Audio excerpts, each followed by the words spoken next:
Good evening and welcome to the July 7th, 2026 Broomfield City Council meeting. Information on how to watch, attend, and participate, as well as agendas, minutes, and recordings can be found at Broomfield's website at broomfield.org/council meetings. Public comment is welcome in person and through our call-in service. Instructions for calling in are available on the council meetings webpage. Public comment will be limited to 90 minutes total per item. The first 1 through 15 participants have 3 minutes to speak. The next 16 through 25 have 2 minutes, and if time remains, the next 26 plus participants in the queue have a minute to speak. For our hard of hearing residents present, we have wireless headsets available in the back of the council chambers through our AV team. The City Council regular meeting is called to order. Councilmember Cohen is excused, and Council members Peterson and McKenzie are attending remotely. There are 9 council members in attendance, and a quorum of the council is present. We begin this meeting by acknowledging that we gather on the ancestral and unceded lands of the Arapaho, Cheyenne, Ute, and other Native peoples. Indigenous peoples have cared for this land for generations and continue to maintain deep cultural and spiritual ties to it. As the city and county of Broomfield, we recognize the responsibility to honor this legacy and the enduring presence of Native communities.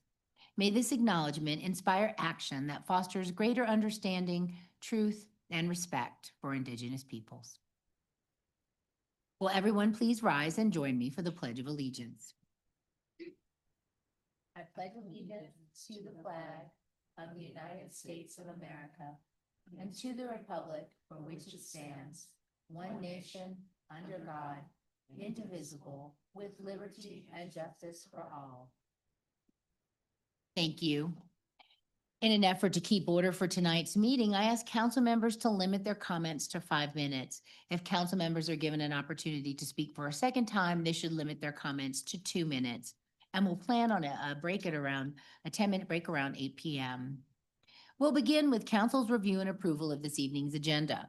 Council may add or remove items from the consent agenda, or council may revise the order of business for the meeting. Does any member of the council have any comments or questions regarding this evening's agenda? Are there any objections to this agenda being approved? Seeing none, the agenda is approved. The only item under petitions and communications this evening is a proclamation declaring July as Parks and Recreation Month. Will the representatives here to accept the proclamation please step up to the podium, and I'll summarize the proclamation first, because our Parks and Rec team just finished an amazing event, our Great American Picnic, and I'm going to praise you beyond imagination, because it was such a smooth and seamless event and everybody had such a great time in it. And I'll get back to the proclamation in a second, but I just can't thank you enough, because I know how hard you all work to put that event on for our community, and to be able to celebrate our 250th birthday of America, our 150th of Colorado, and 65 and 25 for Broomfield City and County. It was just so appreciated, and I know you don't get the credit you deserve, but I noticed how perfectly everything went off, and thank you. Thank you so much. Thank you.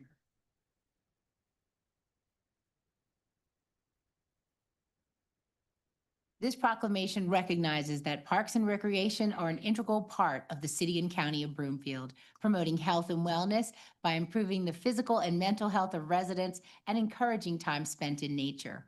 It acknowledges that parks, trails, swimming pools, sports facilities, and recreation programs support active lifestyles, childhood development through youth sports, educational programming, and community resilience in the face of natural disasters and climate change. The proclamation also highlights the important role parks and recreation play in strengthening the local economy through increased property values, tourism, business attraction and retention, and crime reduction, while contributing to the environmental and well-being of our community. Finally, it recognizes the many benefits parks and recreation resources provide and reaffirms the city and county's commitment to these essential community assets. Therefore, as mayor, I hereby declare and proclaim July 2026 as Parks and Recreation Month in Broomfield. Would the representatives, Mr. Shuck, like to make any remarks? Good evening, Mayor, Mayor Pro Tem, members of the City Council. Thank you so much for allowing us to bring this proclamation forward. I'm really honored to stand here before you tonight as we officially recognize July 2026 as Parks and Recreation Month in the City and County of Broomfield.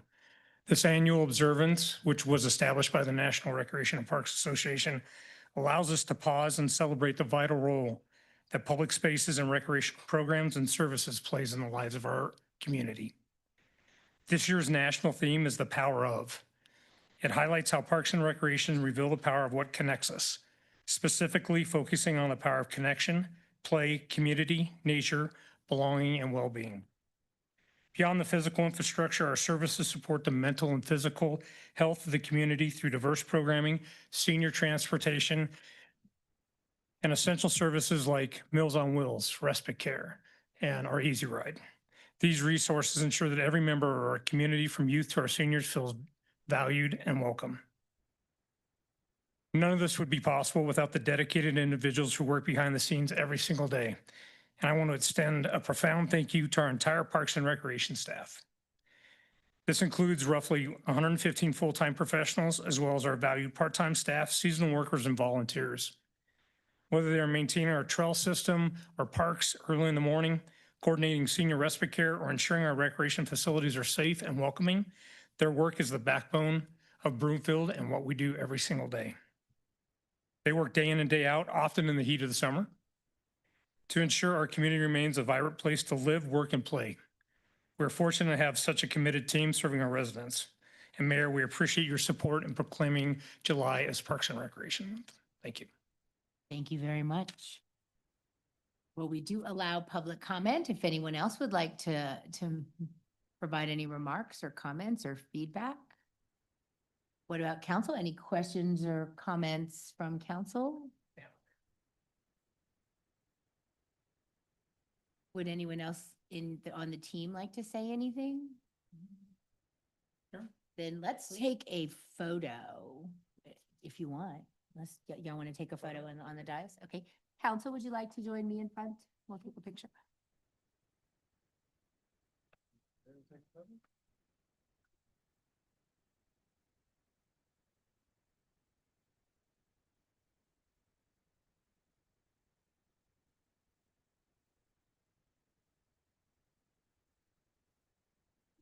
Yeah.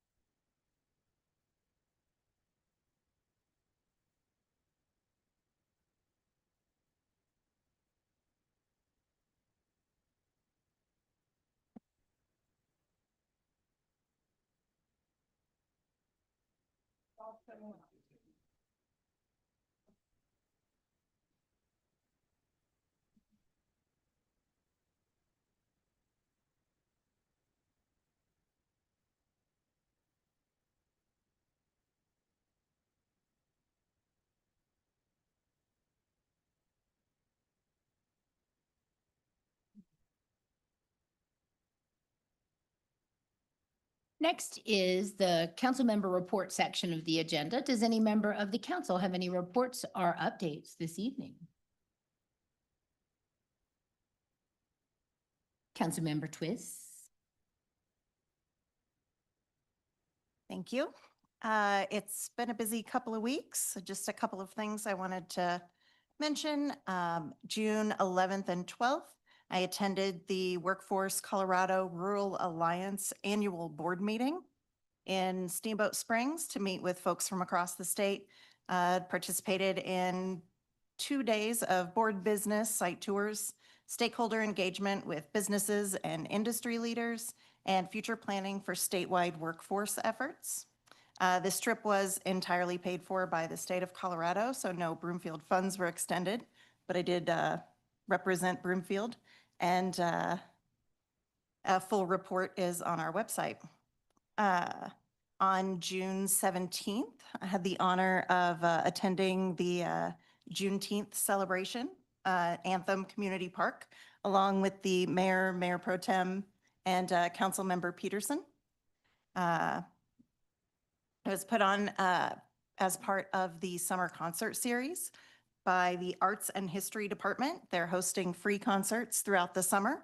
The next one is tomorrow night at Midway Park. Highly recommend it. They're wonderful.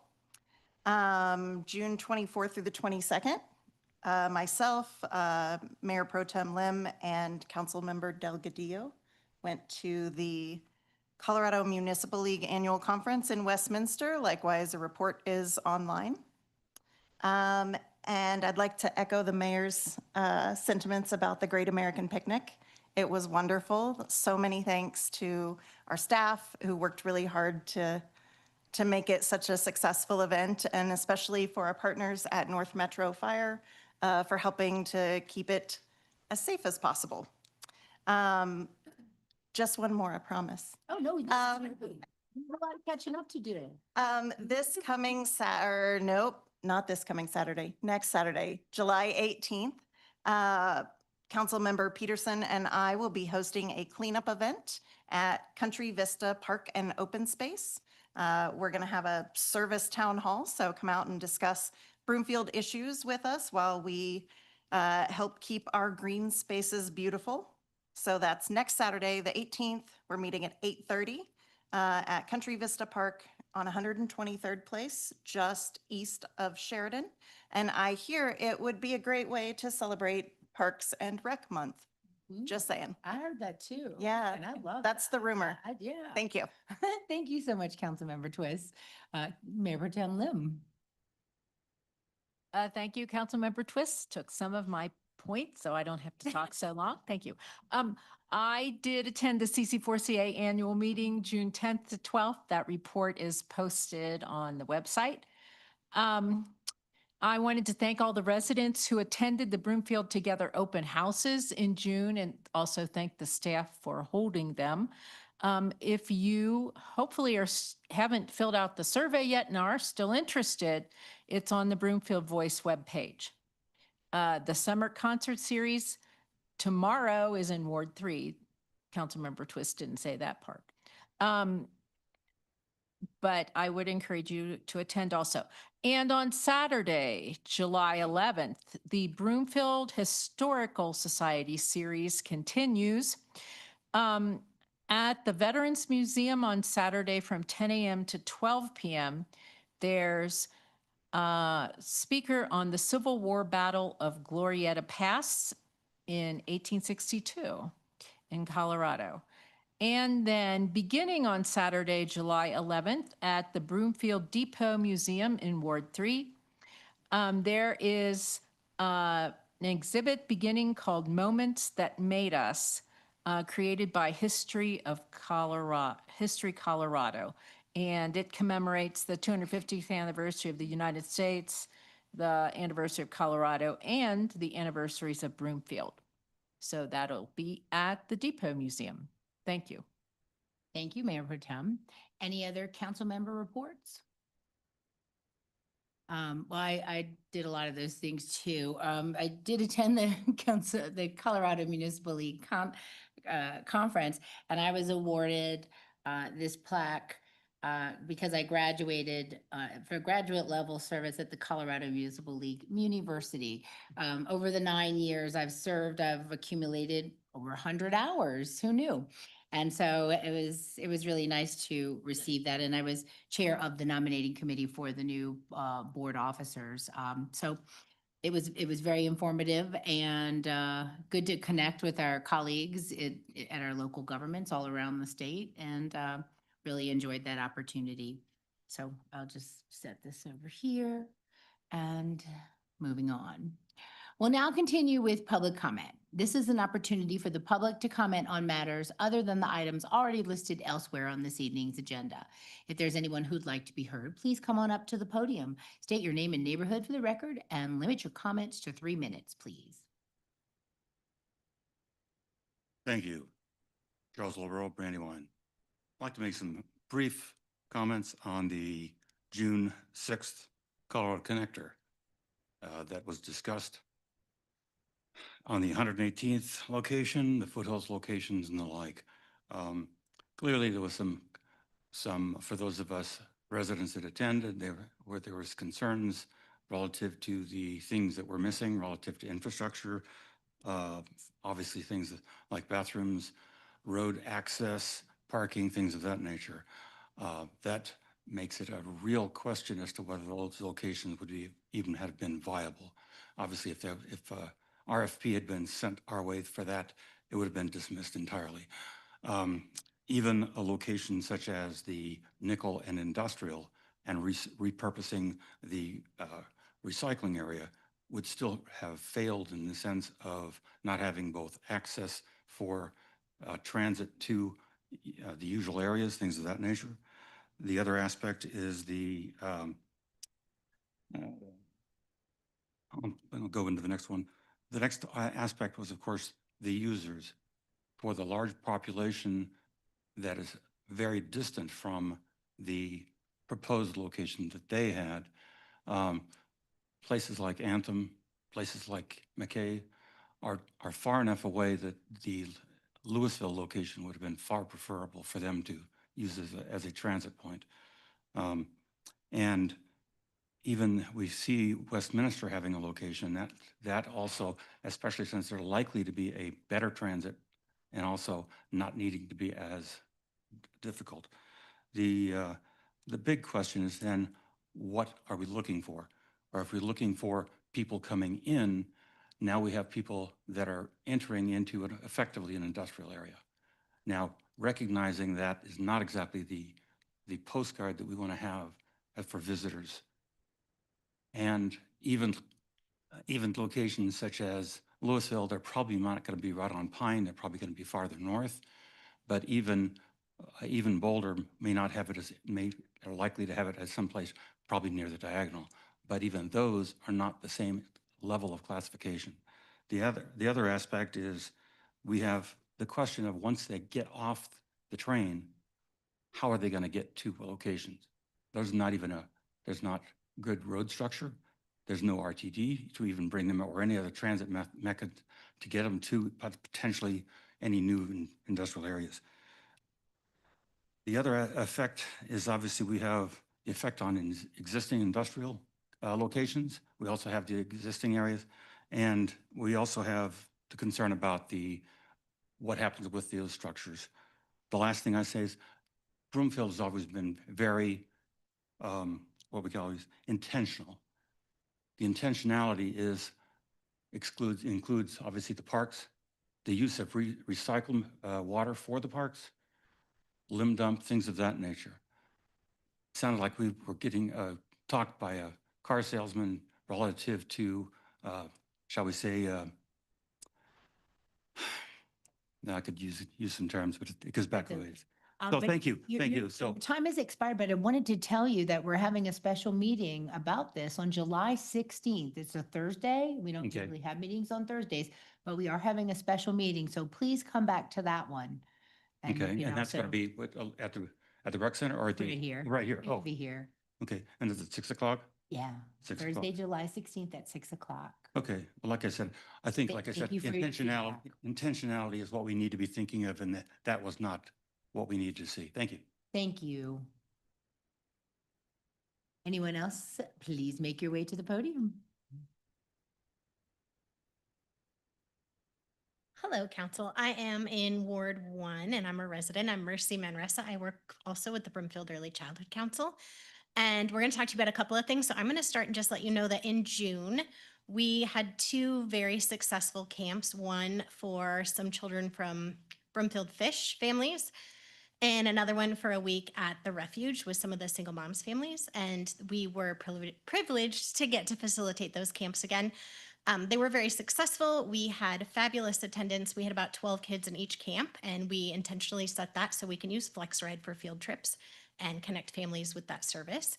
We were able to do our field trips to the Broomfield Library, to Invent HQ, and have tours and activities there. We also were at the Brenner Farmhouse and had CSU Extension doing programming with us that day.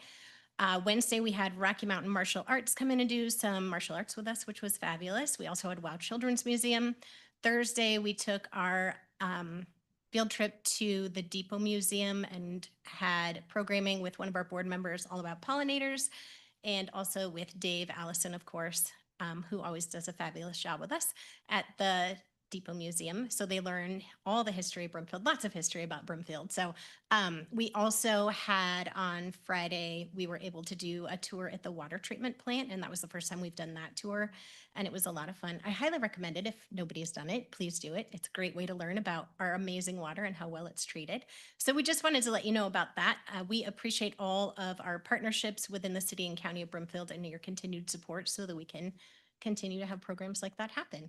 And in July, we are going to be doing a few things. One of them I'm going to let Jessica talk about a bit.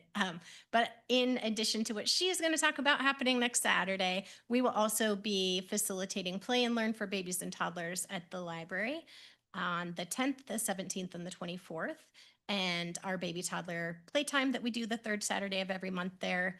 And then also on the 31st, we're offering free developmental screenings for caregivers with young children between 2 months and 35 months to help connect them with early intervention services if needed, reassure them if they need reassurance about where their kiddo is at. We also have vision screening and also hearing screening for the first time with Children's Hospital joining us. So thank you. Thank you, Ms. Manresa. I can't see that far as it started. Hello. It's okay. You're one of our partners. Right, thanks.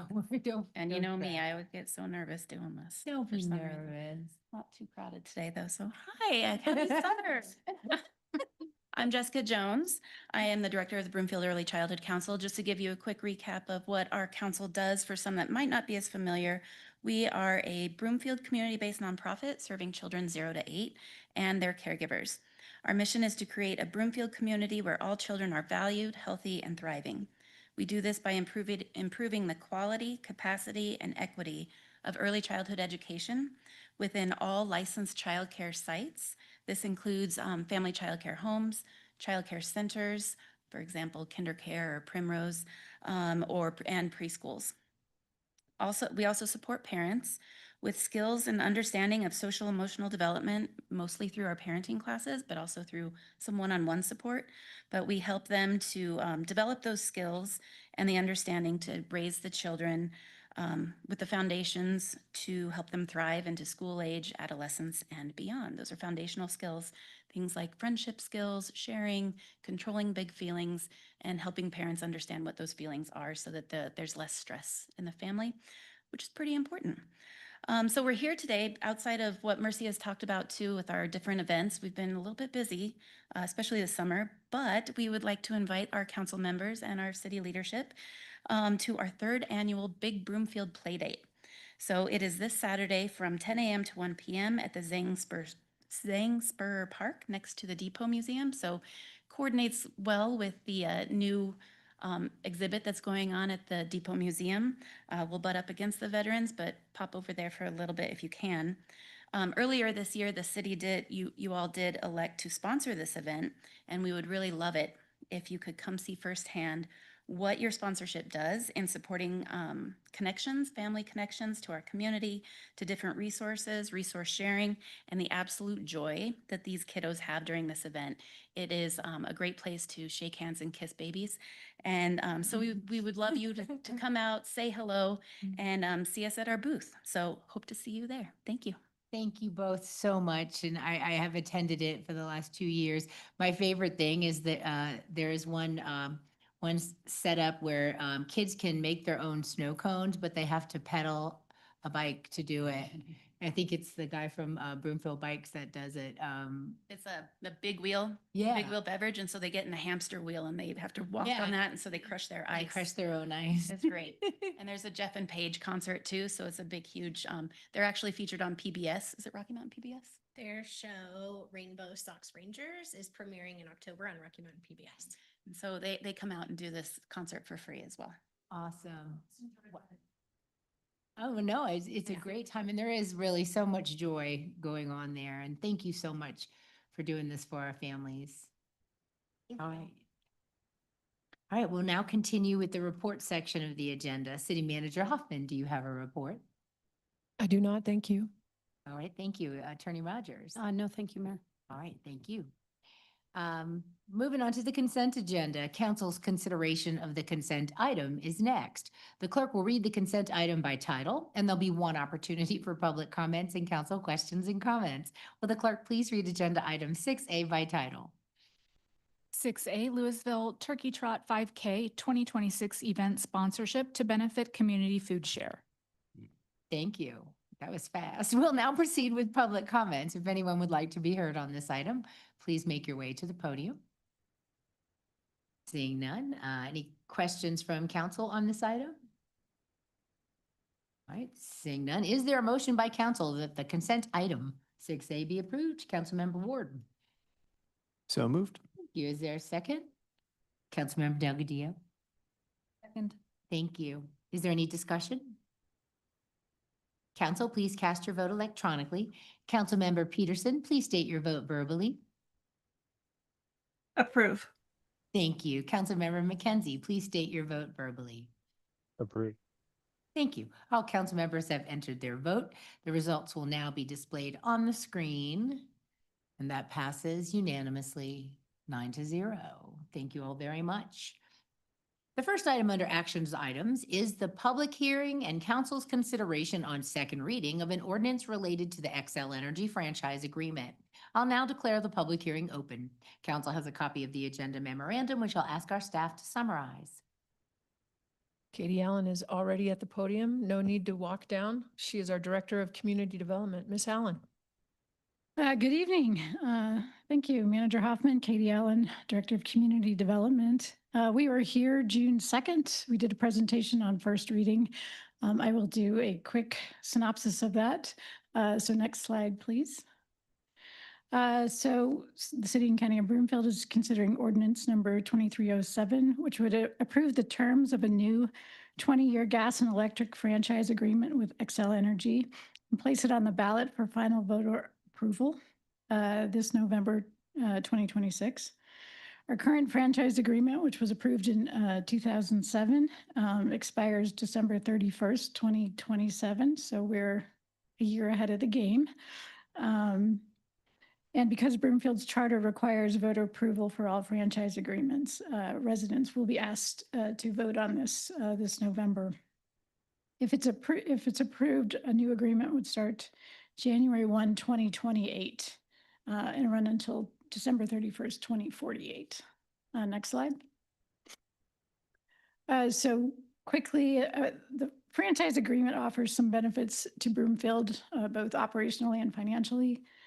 Financially, Xcel collects 3% fee on gas and electric sales from customers in their territory and within Broomfield, and remits that fee to CCOB.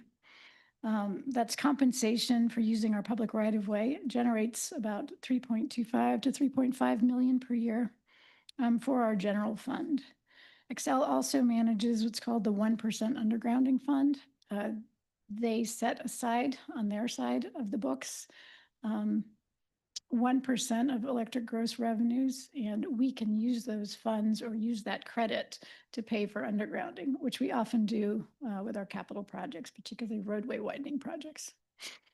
Operationally, the agreement sets the requirements for when and how Xcel has to relocate their utilities if they're in our way for capital projects. They provide street lighting as well as the street lights on top of our traffic signals. We coordinate with Xcel to minimize disruption each year for major projects throughout the city. And they provide energy assistance and efficiency programs for our residents, and they work on energy efficiency planning. Next slide. Again, we talked about this at first reading. The franchise agreement does not set utility rates, which I'm sure our residents are interested in. Xcel sets the billing rates, and those are approved by the PUC. And I wanted to note, because there was some confusion in the memo, my apologies. There was a statement, United Power sets rates, but those are not approved by the PUC. They have a board of directors as they are a co-op. And what happens if residents reject the agreement? Well, Xcel will still provide utility service, gas and electric. but we would no longer receive the franchise fee or the other benefits under the franchise agreement. So that's my quick recap. I do think Nicole has a presentation as well with Excel. Thank you so much, Ms. Allen. Next is the franchisee presentation. Would you please identify yourself for the record before beginning your presentation? If Thank you, Mayor. Thank you, Council. My name is Nicholas Cole, Area Manager for the County and City of Broomfield. Again, this will be the second overview for you guys, just a short recap on renewing your guys' franchise for the City and County of Broomfield. Next slide, please. Again, as Katie mentioned, our franchise agreements are standard 20-year agreements that we have with all of our cities in our service territory. And as Katie mentioned, our franchise agreement allows us to work in the right of way and allows us to work expeditiously on different projects and emergency cases that we need. Again, right of way access is a big proponent of this, but also there's multitude of benefits that the franchise provides to our cities. First and foremost, the franchise fees, as Katie mentioned, a 3% of revenue that is generated by gas and electric is put aside to the cities that the cities can use at their discretion. We also put 1% of electric revenue to the side for undergrounding projects as well. And then I will go into the other slide about some of the auxiliary programming that we also do in communities that we serve, that we do have franchise agreements with. Next slide, please. So again, the franchise overall, is a right-of-way agreement, but within that, when we do have our franchise agreements in our cities that we manage, it makes it easy for us to be able to deploy different auxiliary programs in the communities. For instance, we have our Red Truck program. Our Red Truck normally goes to different events in the city, and it provides different resource benefits to folks in the community. Sometimes we have folks staffing it to provide information on billing assistance programs, answering any questions about programming that customers can sign up on to save on their bills and different programs that they can join. And we also bring it out to different events just to educate folks on anything that Excel related that they might want to learn about. On top of that as well, the City of Broomfield is currently in our PI program, Partners of Energy. PI is a great program that we love at Excel Energy. It allows us to get into the community and support our communities that want to hit their carbon goals. And we work on an individual level to make sure that cities can curate their own plans that fit their city's specific needs. And we really take pride in that. And I'm particularly proud that Broomfield was able to start that end of last year going into this year. And I really do feel like citizens and city staff will really enjoy the benefits of that once we get to the final conclusion of that. And again, something else, being part of for our franchise agreement, we do have installed stakeholder opportunity meetings. For example, as Katie mentioned, on a yearly basis, we connect with the Public Works Group to try to identify different projects. Again, your guys' Public Works Group is phenomenal, and we get a chance to hear different projects that they have, and also our operation teams get to share different things that they see in the community, and we get to collaborate in that function, and also other key members in the community, whether that's you, council, or anybody on staff. We have different built-in meetings that we do have that are built into the franchise that we abide by, and then also we do have different opportunities, whether that's via conferences or whatnot, that we facilitate to make sure that our franchise communities get a chance to bring up any issues or topics that are Excel related that we can help mitigate on the Excel side of things that we take pride in. And again, just being good partners in the community as well, being the area manager for the City and County of Broomfield, I definitely take pride in this and just have a couple of our partnerships that we will be having just this year. We are members of the Broomfield Chamber. We will be part of Broomfield Days and very appreciative about doing that, increasing our presence at that event, knowing how very big and visible it is for the community. And also Community Food Share, close to my heart. I'm a board member, and I definitely appreciate the fact that I can be on the board and also represent Excel Energy in that way, and obviously support our community members in Broomfield that do need assistance, especially in the economic times that we're living in now.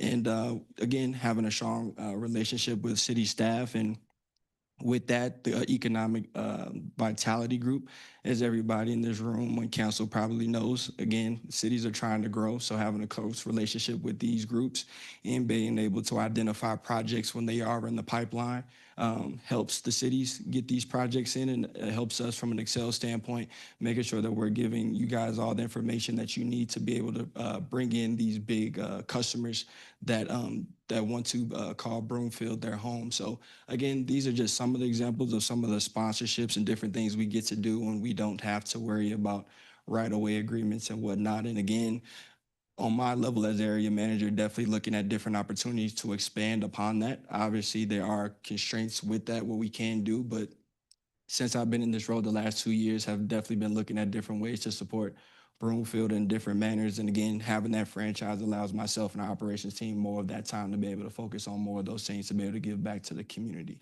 Next slide, please. And again, just rehashing what Katie mentioned, if we, whatever reason, weren't able to pass it, Broomfield would not be affected by any of the rates. We would continue to still be the service provider in the city and county of Broomfield. As Katie mentioned, the PUC regulates rates, so that wouldn't change at all. And then again, any of the clean energy mandates statewide in that juncture would not change at all. But for whatever reason, if the franchise was not being able to be renewed this coming November, the city of Broomfield would lose out on the franchise fees, which accumulates to this year a little bit over $2.8 million. And also this year, roughly around $679,000 in 1% funds.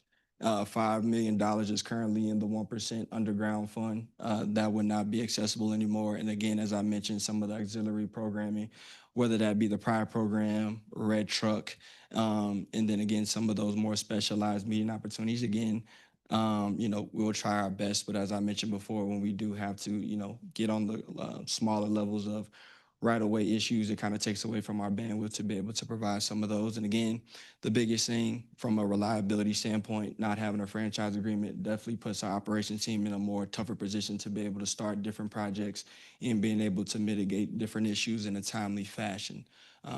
So that's my last slide. And again, I definitely appreciate you, Council, for listening to this ordinance on behalf of Excel. Thank you very much, Mr. Cole. We'll now proceed with public comments. If anyone would like to be heard on this item, please make your way to the podium.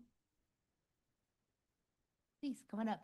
Identify yourself, your name and neighborhood, and limit your comments to 3 minutes, please. This will take far less than that.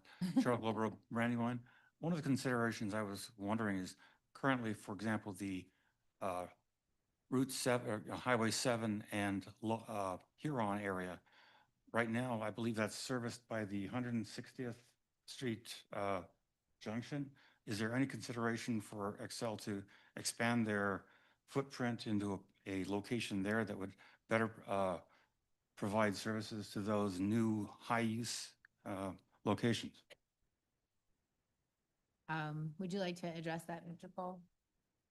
Yeah, off the top of my mind, I can't identify that area. But again, I think just like a high level overview, our operations team is always looking to be more efficient in our communities that we serve. And again, we work closely with your guys' public works team. So if that is something that the public works team has identified or city wants to explore, and that's something that Excel can do, and it is in our service territory, that's definitely something that we can explore. Obviously, there's a lot of different aspects that go into that. But again, working in conjunction with the city, that could potentially be a possibility, working with Public Works to just to identify and get more information on that. So, Well, I think that north area is actually serviced by United Power. okay.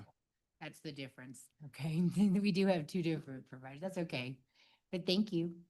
I know, but yeah, that is definitely United Power. All right. Any other questions from the public? Any comments? Okay, we'll move on to council questions next. Any questions from my colleagues? Councilmember Ward. Thank you, Mayor. And if this question was already answered in the June 2nd meeting, you'll have to forgive me. I was not in attendance. I was elsewhere. Not in a fun place either. Because Broomfield has two separate companies that provide utility services. With this vote, is it going to all of the members of the Broomfield, of the city and county of Broomfield, or just those who are within the Excel territory? I I don't believe know that who's this will gonna be answer that on, question. yeah, I believe this will be on there. Manager Hoffman? It would go to all residents. Thank you. All right, thank you. Any other questions from my colleagues?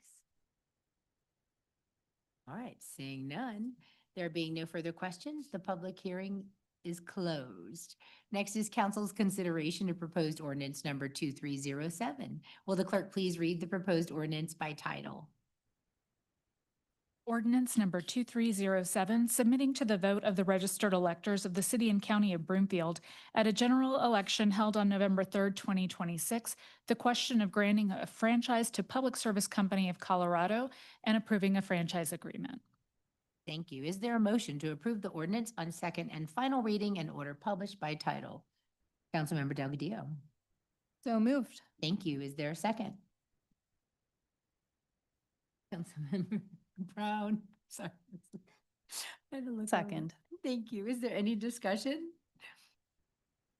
All right, seeing no discussion, we'll vote. Council, please cast your vote electronically. Councilmember Peterson, please state your vote verbally. Yes. Thank you. Councilmember McKenzie, please state your vote verbally. Yes. Thank you. All council members have entered their vote and the results will be displayed on the screen. That passes unanimously 9-0. Thank you very much. Thank you, council. Thank you, Ms. Allen. Next, under action items is the public hearing and council's consideration on second reading of an ordinance related to establishing a temporary moratorium on data center facilities in the city and county of Broomfield. I'll now declare the public hearing open. Council has a copy of the agenda memorandum, which I'll ask our staff to summarize. Hello, partner. I like it when you intro. Joining us this evening is City County Attorney Nancy Rogers. Ms. Rogers. Thank you. Good evening, Mayor, Mayor Pro Tem and Council and community members. We are here for second reading of an ordinance that would establish an 18-month temporary moratorium on land use applications for data centers. Next slide. So data center facilities, as many of us know, are expanding rapidly, and our current municipal code lacks specific regulations about data centers or standards, definitions to address the unique characteristics and impacts of these facilities. 18 months allows time for a comprehensive review to develop and propose appropriate local regulations before any new or expanded data center facility proceeds in the community. Those regulations would come back before council at public meetings for a vote and would be incorporated into our code.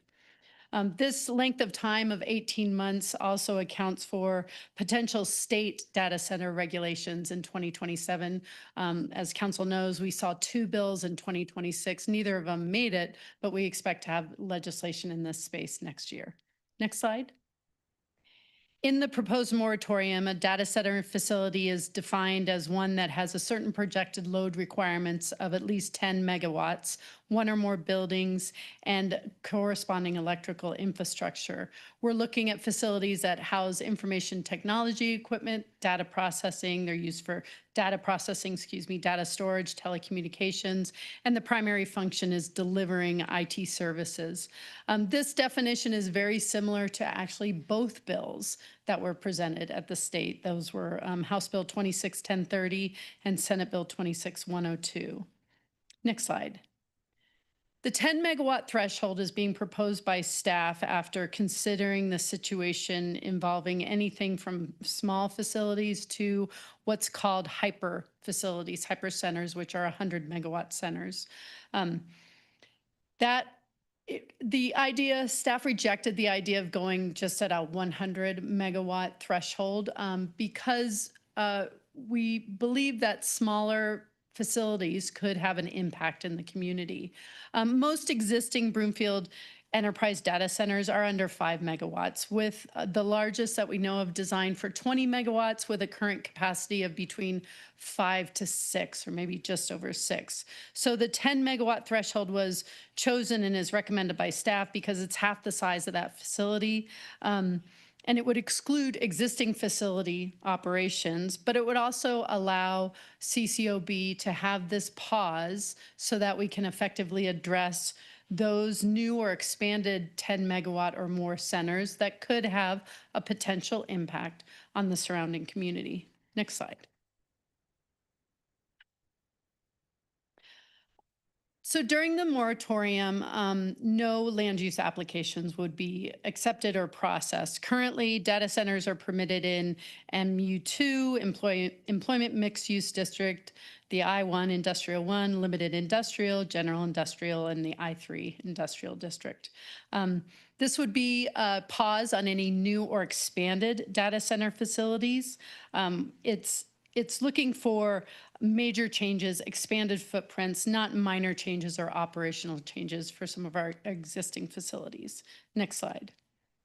Other jurisdictions that have approved moratoriums are listed here, most recently with Boulder County, who voted on theirs this past July 2nd.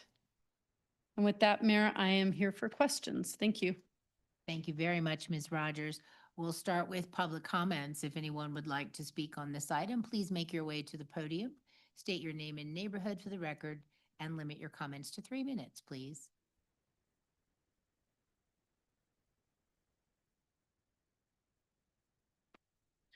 Good evening, Mayor, Mayor Pro Tem, council members and staff. Jesse Applegate from Country Estates. I am very much in support of this legislation, and moreover, I would urge the council to consider a complete ban on data centers above 10 megawatts, at least new ones. They have interesting, though currently unverified, environmental and mental impacts on humans, as well as the environment. And they're massive water suckers, which is something that is something of a concern for a state that is currently staring down a drought. Thank you. Thank you very much. Would anyone else like to be heard? Please make your way over.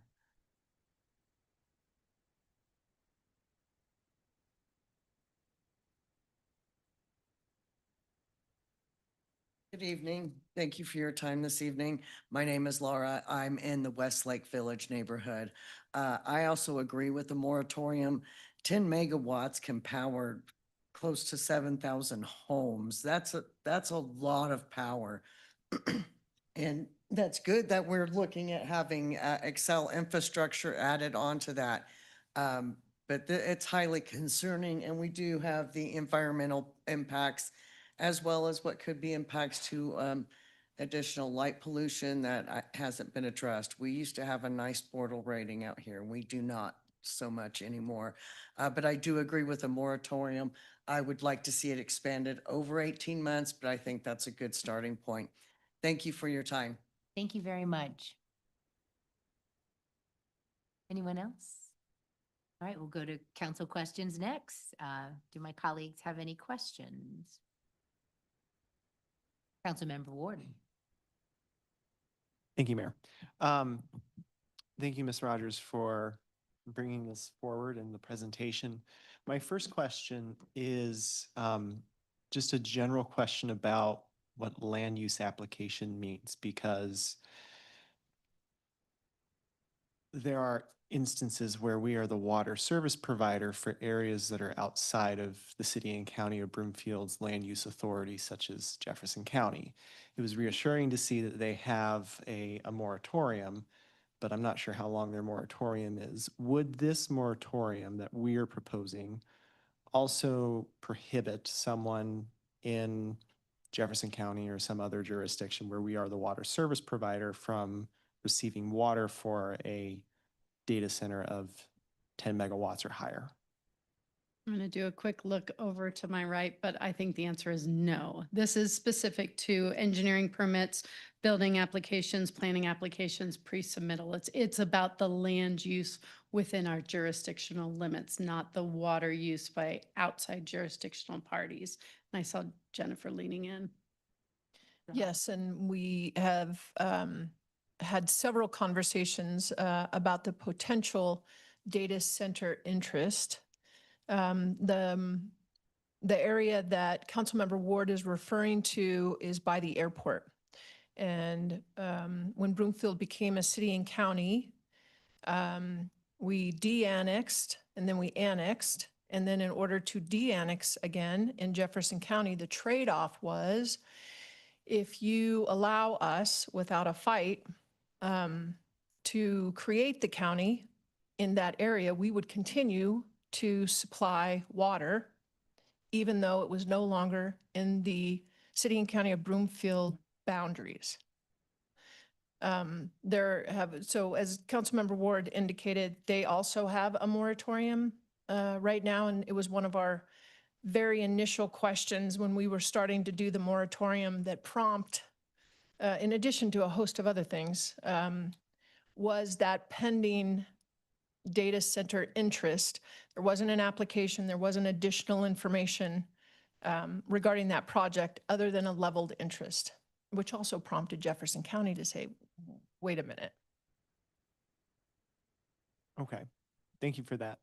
And if the two of you would like to tag team this question, you are more than welcome to. Is it possible that as the water service provider, we could prohibit that as a use of our water system and say you need to find water elsewhere? I think that's open for a different, that would be totally separate from the ordinance in front of it. And to Jennifer's point, I know there's, Manager Hoffman's point, I know there's been discussion, so I will tag team, turn it over to her.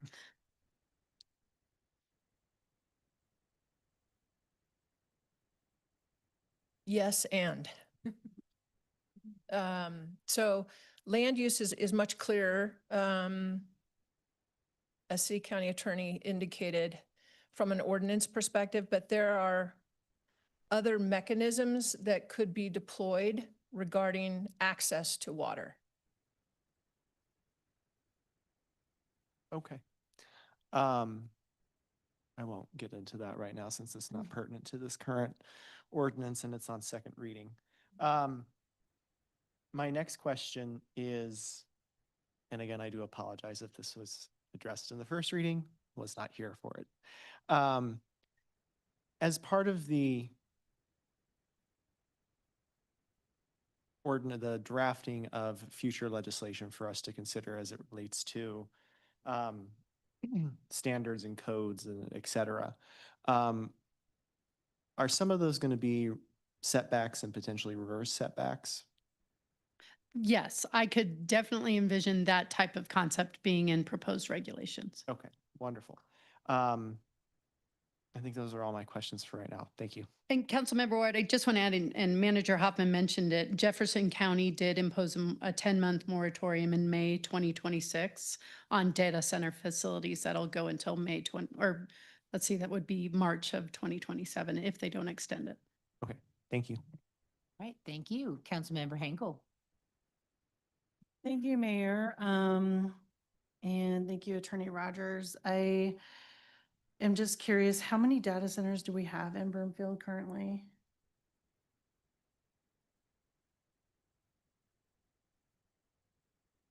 I'm trying to remember if we had the exact number.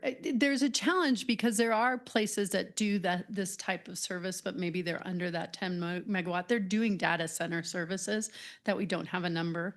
So that's one of the challenges in giving an exact number. It depends on the definition of data center. So if you go by megawatts, we have 4 companies in Broomfield that are providing data center-like processing, way under the 10%. We have one large provider that council's familiar with because of our water conversations. And that's the largest one Broomfield has, and that's 6.3 megawatts. Okay. And when they applied, I think it's the one that's 6.3, did they apply for expansion in the future? Yes, they did, and we're having those conversations right now, and I'm sure they're listening right now because their anticipation was that they would be able to continue to grow. So council will be seeing an additional request, not just for a data center expansion, but for a service hub.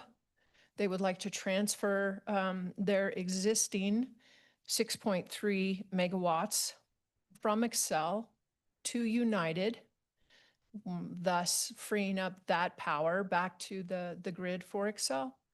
But we're going to have that has to go through the planning and review process, location and our general development process. Okay, okay.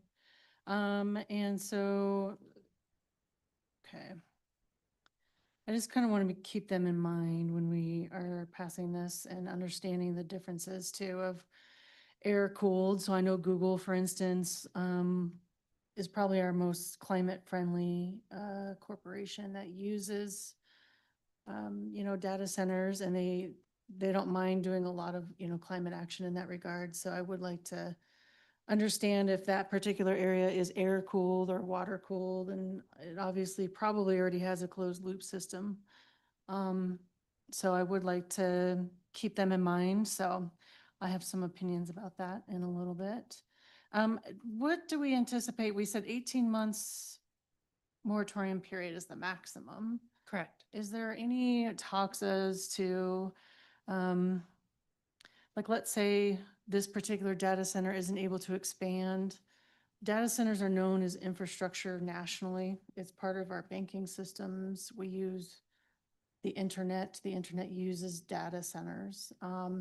At what point would it conflict with any sort of federal guidelines for infrastructure for banking systems or anything like that? Or have we looked into that? Yes, Councilmember Hinkle, this is specific on the land use, which remains for right now under local control. So it wouldn't conflict, and we're not preempted from utilizing our land use powers on data centers, even if they're used for infrastructure like banking or finance. Okay, so they would have to find another place to put their data if they already have a place here, is what I'm trying to ask. If an entity was looking to site here in the next 18 months, then. Or expand. Yeah, then they would need to potentially find another location. Okay, if they had a certain amount of land for their data center, would they be able to expand past the 10 megawatts if they had already said that they were going to expand years ago? Are they kind of grandfathered into that, or what does that look like? No, they would not be grandfathered in. At this point, I'll start again. I apologize. So no, they would not be grandfathered in. The moratorium would apply to them because an expanded footprint going to that 10 megawatts or exceeding that 10 megawatts has the potential for the community impact that the moratorium is attempting to address, so we can put in some regulations. So, and this might go a little bit to discussions that are being had, but trying to get those regulations done in place that matches the timing of their planned construction and their submission. But nobody is grandfathered in right now for a pending application. Okay, and again, we picked the 10 megawatt because why again? It was a half the size of the functional capacity of our known data center, of our largest known data center. It was also just considering the size, something that we thought a facility that would come producing or utilizing 10 megawatts would have an impact to the community that we believe we wanted to look at to address through regulations. Okay, that's all the questions I have right now. Thank you. All right, thank you. We're going to go online to Councilmember Peterson. Thank you, Mayor. I just wanted to check, as the city considers the effects of future data centers on our local power and water resources, will they also be considering the effects of air and noise pollution from the generators as referenced in the email that council received this week from resident Bonnie Henderson? Councilmember Peterson, yes, those type of impacts are the type of things that staff conceptually has talked about in the regulations. although it's very early on. We've been focusing on the moratorium, but yes, I would agree those type of concepts are in the discussion. Okay, great. Thank you. That's all I had. All right, thank you. Anyone else? Any of my colleagues have any further questions? Not seeing any. You changed your mind, Councilmember Wood? Okay. Well, then, there being no further questions, the public hearing is closed. Next is council's consideration of proposed ordinance number 2313. Will the clerk please read the proposed ordinance by title? Ordinance number 2313, establishing a temporary moratorium on data center facilities in the city and county of Broomfield. Thank you. Is there a motion to approve the ordinance on second and final reading in order published by title? Councilmember Anderson. Is there a second? Councilmember Ward. Second. Thank you. Is there any discussion? Councilmember Ward. Thank you, Mayor. I do support this moratorium. I think there are many, not only environmental, but health impacts related to large data centers in particular, as they relate to proximity to residential neighborhoods. I am a little disappointed that addressing the water concern, particularly for areas where we don't have land use authority, is not included in this, and I hope that is something that we can address going forward. Thank you. Thank you very much. Councilmember Henkel. Thank you, Mayor. Yes, I do support this. I was sad that the state did not do at least a floor of regulations on this. So that's what I'll say there. I also understand that JP Morgan and Chase has operated an existing data center in Broomfield since 2019 under approvals granted in 2017 that contemplated future expansion. From my understanding, this is a much smaller facility with lower power and water demands, and the company has been working with staff on its unique circumstances. Given the importance of this facility to our community and the broader financial system, it's one of the, I believe, the top 4 in the United States to maintain their banking systems.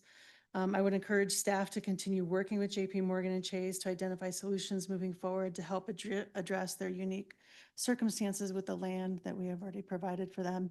And I know they're going to be good partners when it comes to water and climate issues. Thank you. Thank you. Any other discussion? Seeing none, we'll move forward to the vote on ordinance number 2313. Council, please cast your vote electronically. Councilmember Peterson, please state your vote verbally. Yes. Thank you. Councilmember McKenzie, please state your vote verbally. Yes. Thank you. All council members have entered their vote, and the results will be displayed on the screen. That passes unanimously 9-0. Thank you all, and thank you so much, Ms. Rogers and team, for your work on this.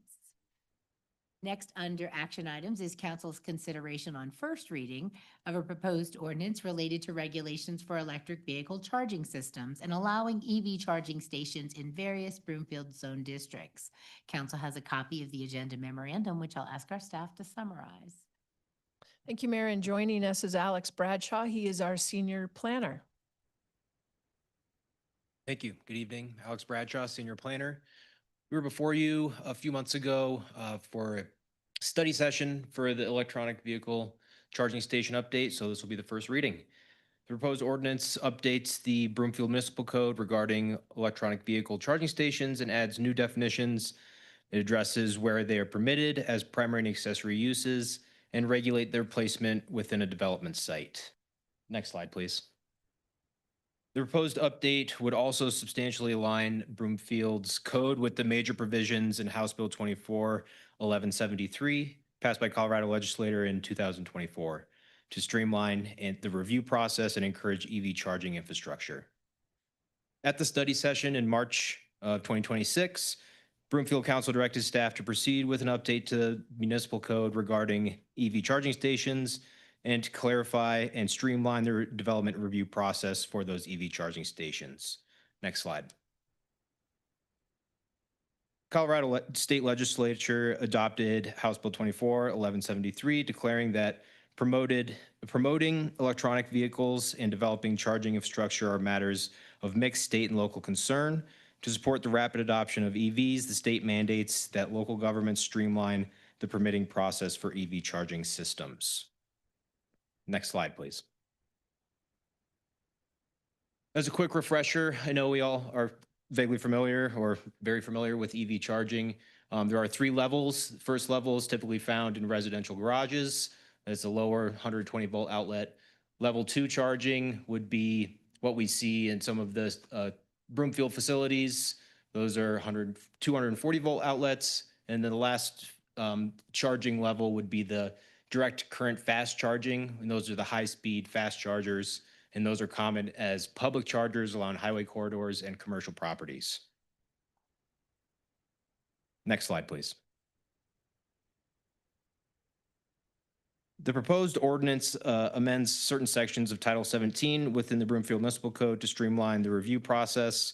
The ordinance amends and adopts certain definitions and establishes where EV charging stations may be located by right in certain non-residential zone districts.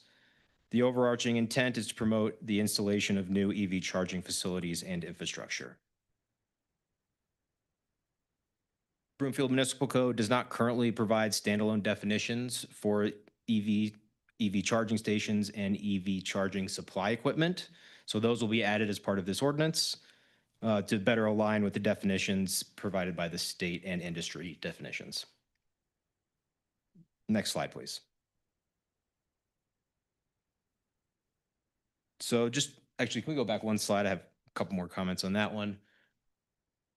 So just to go through the main compliance with the House bill, the EV charging stations as a primary permitted use, the proposed ordinance would allow it as a primary permitted use in most commercial, industrial, and mixed-use zone districts, and they would continue to be excluded within property zoned for open space, agricultural, residential, transit overlay district, and transit-oriented development to preserve the intent of these districts as primarily non-commercial areas. Second option for EVs is an accessory use, which, as the definition would provide, it is not the primary use of the site. There are no proposed changes to EV charging stations as accessory uses. EV charging stations and infrastructure are currently allowed to be installed as accessory uses to primary use in almost all zoning districts. The essential equipment associated with EV charging stations is also proposed with this ordinance to have a minimum of 5-foot setback from adjacent property lines and to be outside of sightline clearance areas at intersections as established by the Broomfield standards and specifications. The purpose of Broomfield's proposed variation from some of the House bill requirements is to promote safety by requiring a minimum setback from public right-of-way and other property lines, limiting the placement of the equipment at an intersection that could obstruct visibility of motorists and others in the vicinity of the intersection. And the last thing I want to point out with this slide is in PUD districts or planned unit development districts and urban renewal areas, applications for primary use EV charging stations shall be reviewed through the standard public hearing process for site development plans and or urban renewal site plans. Next slide, please. Table on this slide outlines just kind of what I went through, where it would be permitted and where it would not be permitted. On the left, we have the zone districts. The second column is the Broomfield's proposed ordinance. MP is not permitted, P is permitted, and on the far right is the Colorado Energy Office Model Code recommendations, with USR being a use by special review, P being permitted by right. Next slide, please. In addition to the proposed code amendments, staff is also developing and providing comprehensive guide and fact sheet that will be posted to the City and County Broomfield website to help streamline the permit application and review process for prospective applicants. There has been a Broomfield voice page created for this project and ordinance. This page provides better information regarding the proposed ordinance and a platform for public engagement, including comments, questions, concerns. Any comments received are provided in the correspondence folder linked in the memo. An announcement for the proposed ordinance was provided to the Broomfield Community Update in April 20th of 2026. And lastly, next slide for my last comment here. If approved on the first reading, it'll be published in full, and the second reading be tentatively scheduled for September 8th of 2026. And that is all I have for you, and I'm open for questions. Well, thank you very much. We'll now proceed with public comments. If anyone would like to comment on this item, now's the time. Not seeing anyone, we'll move to questions from council next. Do any of my colleagues have any questions? Councilmember Ward, full of them tonight. Yes, I am. It's been quite some time since I got to ask questions. I have just a quick question, just so we all kind of are aware of what some of these different zone uses are. Can you just, for us in the community, let us know what is a mixed-use suburban district? So MU1 or MU2, what type of developments are we looking at there, just so we have some context of what we're looking at? So mixed use suburban and mixed use employment, there is a list, and off the top of my head, I wouldn't be able to just go through all of them, but it's a mixture of residential and employment or commercial opportunities that are specific to a certain area of the community. So without having the code in front of me, I can't list every single use, but it's specifically commercial. It tends to stray away from industrial uses. Okay. Let me clarify that question a little bit. What in Broomfield existing, like right now, would people be able to look to and say, that looks kind of like a mixed-use suburban or mixed-use employment? Councilmember, thank you for the question. Brandon Rowe, Planning Manager. So the mixed-use commercial MU1, that's going to be a mixture of residential and commercial uses, which would be higher density. So you're thinking something closer to an Arista Light, not quite as dense as Arista, but something similar to that. The mixed use 2, which is the one that's intended for purely commercial mixture of uses, so industrial or commercial with no residential in that case, that'd be something like a densifying area along industrial lane, where you start to see more employment uses come in addition to just purely industrial. Does Okay. that answer your question? Yes, thank you Yeah. very much for that.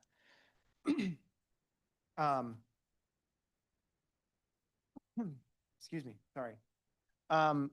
Was there I'm trying to figure out how I want to formulate this question. Was there a reason within this from the study session that we decided to not have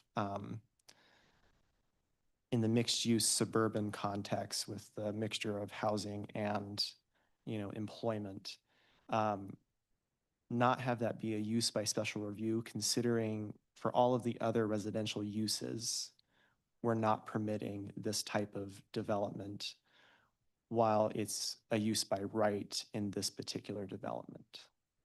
Thank you for the question. And based on the feedback that we received during the study session, it was a bit mixed. So that was the direction that we took as kind of the pleasure of the board, the council, excuse me.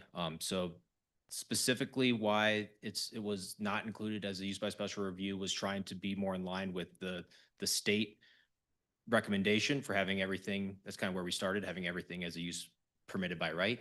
So by not including that as a use by special review, we were falling back to that model code and then also taking some of that feedback we received during the study session. Okay, thank you. And then I just want to clarify that our existing ordinance for EV charging with new developments is still in effect for, let's say you have a shopping center that wants to go in somewhere. They are still going to be required to provide a certain number of EV charging stations, correct? That is correct. And those would be considered as accessory uses. Yes. In this case, we're talking purely about the primary permitted use where the use is only EV charging. Absolutely. I just wanted to make sure because there is a reason I asked that question. It will come later. Those are all my questions for right now. Thank you, Mayor. All right, thank you. We'll go online to Councilmember Peterson. Thank you, Mayor. I'm wondering about the ban on residential areas. I can understand why we wouldn't want to have like a standalone charging station in the middle of a neighborhood of single family homes. That totally makes sense. But if the goal is greater adoption of electric vehicles, then wouldn't we want to have them in areas that have apartment complexes and multifamily units that don't have garages to charge them in? Am I misunderstanding? Are those considered mixed use areas, or is it, or are we thinking that just having the accessory use alone in their parking lots would be sufficient? Would you like to address the fact that we have that in the code for new residential? Councilmember Peterson, we've got an answer coming. Okay. Thank you. Thank you, Councilmember. So this would be in combination with the requirements for new development to incorporate EV parking as part of their projects. So the surface parking that new apartment buildings would be installing. And the intent here was to ensure that there was adequate parking for non-EV, because that's still a reality, as well as ensuring that lots in residential districts don't just become EV parking lots. But what about existing apartment complexes? Yep. So we have seen a number of developments come in with requests to modify their sites voluntarily to start to incorporate EV parking. And that's something that we review administratively. Doesn't require a formal public hearing process, and we work with them to incorporate that new technology to provide those services to their existing residents. As accessory use? As accessory use, yep. Okay, and so given that that is still easily accessible, we want to keep a ban on standalone charging stations even in dense areas like that. Is that correct? That's correct. The intent was to prevent it from being a permitted use by right, to ensure that lots that may be available for future housing capacity aren't taken up purely for EV parking. We want to ensure a balance of uses. Okay, thank you. Is that all? Mayor Pro Tem Lim. We had some discussion during the study session about the of how we would define primary use, given that fact that we aren't specifying any certain percentage of the site as being for EV charging versus some auxiliary purpose. Could you review that discussion again, and how would staff given that we don't have any size specification, how would staff determine if EV charging is the primary use of the site? Thank you for your question. For that one, so it's a little bit different than how we would define a gas station, where if it's a gas station, there's a single gas pump, then therefore is a gas station. For the EV charging, I think it's just, if that's all they're doing is EV charging, and then we'd have to fall back on our definition, which also allows for, bear with me, it allows for accessory uses such as vehicle vacuums, restaurant food facilities for sale, and convenience stores. So it really just comes down to staff making an interpretation when we are seen with these proposals for new developments. At this point, all we have is our definition, and we would have to make an interpretation on the proposal before us. Okay. Well, okay, I guess you don't know until you see it. That's what you're saying. I mean, do you anticipate that you're going to look for a certain number of EV charging stations in order to say, I mean, if this facility is convenience store plus 2 EV charging chargers, is that, I mean, is that obvious? That's not an EV charging primary use, that kind of thing? Councilmember, thank you for the question. Brandon Rowe, Planning Manager again. So I think that's where the balancing of the existing EV requirements for principal uses kick in. So like that convenience store, we'll use that as a hypothetical, may require 2 EV parking spaces and charging stations by code already, and that would be accessory. I think Part of it is EV parking and EV charging as a principal use is a novel technology and novel sort of use for land use. So we're starting to see that flow out. The principal use is going to be what the dominant use is. So if it's a little hot dog stand and 40 EV parking stalls, I think that that's where the professional judgment of staff coming in, looking at the definition and saying, this is a primary use for EV parking, and the hot dog stand in that example would be the accessory use. Does that sort of help answer your question? Yeah, yeah, okay, so it'll be a scale kind of thing, okay. And then there was a voice comment that was tangential to this, but I just wondered if staff could update that voice comment. So there was a voice comment that was referring to the EV fee structure that we're also considering.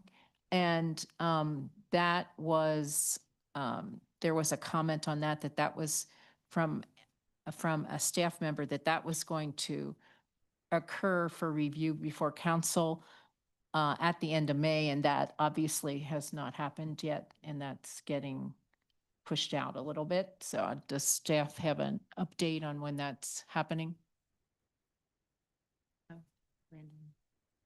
I don't have an update on that date currently, but we can follow up and get an update to you after this hearing. Okay, thanks. Any other questions from council?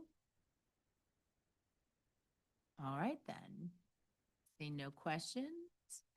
Next is council's consideration of proposed ordinance number 2301. Will the clerk please read the proposed ordinance by title? Ordinance number 2301 to amend the Broomfield Municipal Code, Title 17, to revise the regulations for electric vehicle charging systems and to allow electric vehicle charging stations in various Broomfield zone districts. Thank you. Is there a motion to approve the ordinance on first reading and order published in full? Councilmember Delgadillo. So moved. Thank you. Is there a second? Councilmember Twist. Second. Thank you. Is there any discussion? Councilmember Ward. Thank you, Mayor. So right now, I will vote to move forward with this ordinance, but I am still concerned about some of the decisions we are making about permitted uses, particularly in the mixed use 1, mixed use 2, B1 and B2 zones. I think to allow a use by right in a area that has the opportunity for housing when all of our other housing zones are not having that permit, we should not have that as a use by right. It should be a use by special review to ensure that they are not putting this type of infrastructure and business near residential homes for the various reasons we have decided not to allow this type of business within our residential zones. I also want to point out, we have an existing ordinance in place for EV infrastructure for new developments for businesses. I personally do not see the need to allow a whole new business just to plop down in the middle of a business district, for example, when all of these other businesses either are, for who are existing, putting in EV infrastructure charging stations, or in places where we are building new infrastructure and businesses, they're going to have to put it in anyways. So to require this right off the bat, I think is just excessive, number one, but also it doesn't contribute to, I think, a lot of the causes that I have been championing, which is walkable communities. This just furthers continued car infrastructure culture. And if we are to be serious about our climate change goals, looking back at a previous study session we had, the biggest way we're going to make those changes are to get people out of their cars, including EVs, and into public transit, walking, and biking. And I think we need to be intentional about shifting that and not permitting this just willy-nilly within Broomfield. Thank you. Thank you. So did that mean you were proposing an amendment on second reading? Sort of? Were you hinting at that? Yes, you Kinda can thought look forward to that. Okay. All right, we'll look forward to that. All right, any other discussion? All right, seeing no further discussion, we'll move forward to the vote on ordinance number 2301. Council, please cast your vote electronically. Councilmember Peterson, please state your vote verbally. Yes. Thank you. Councilmember McKenzie, please state your vote verbally. Yes. Thank you. All council members have entered their vote, and the results will be displayed on the screen. That passes unanimously, 9-0. Our next item under action items this evening is council's consideration of a resolution approving an agreement with Carollo Engineers Incorporated for engineering services related to the Broomfield Wastewater Collection System Utility Master Plan. Council has a copy of the agenda memorandum, which I'll ask our staff to summarize. Thank you, Mayor. As Mr. Ruger and Mr. Rutt make their way down to the podium, Mayor Pro Tem, the fee structure is coming on the 28th of July.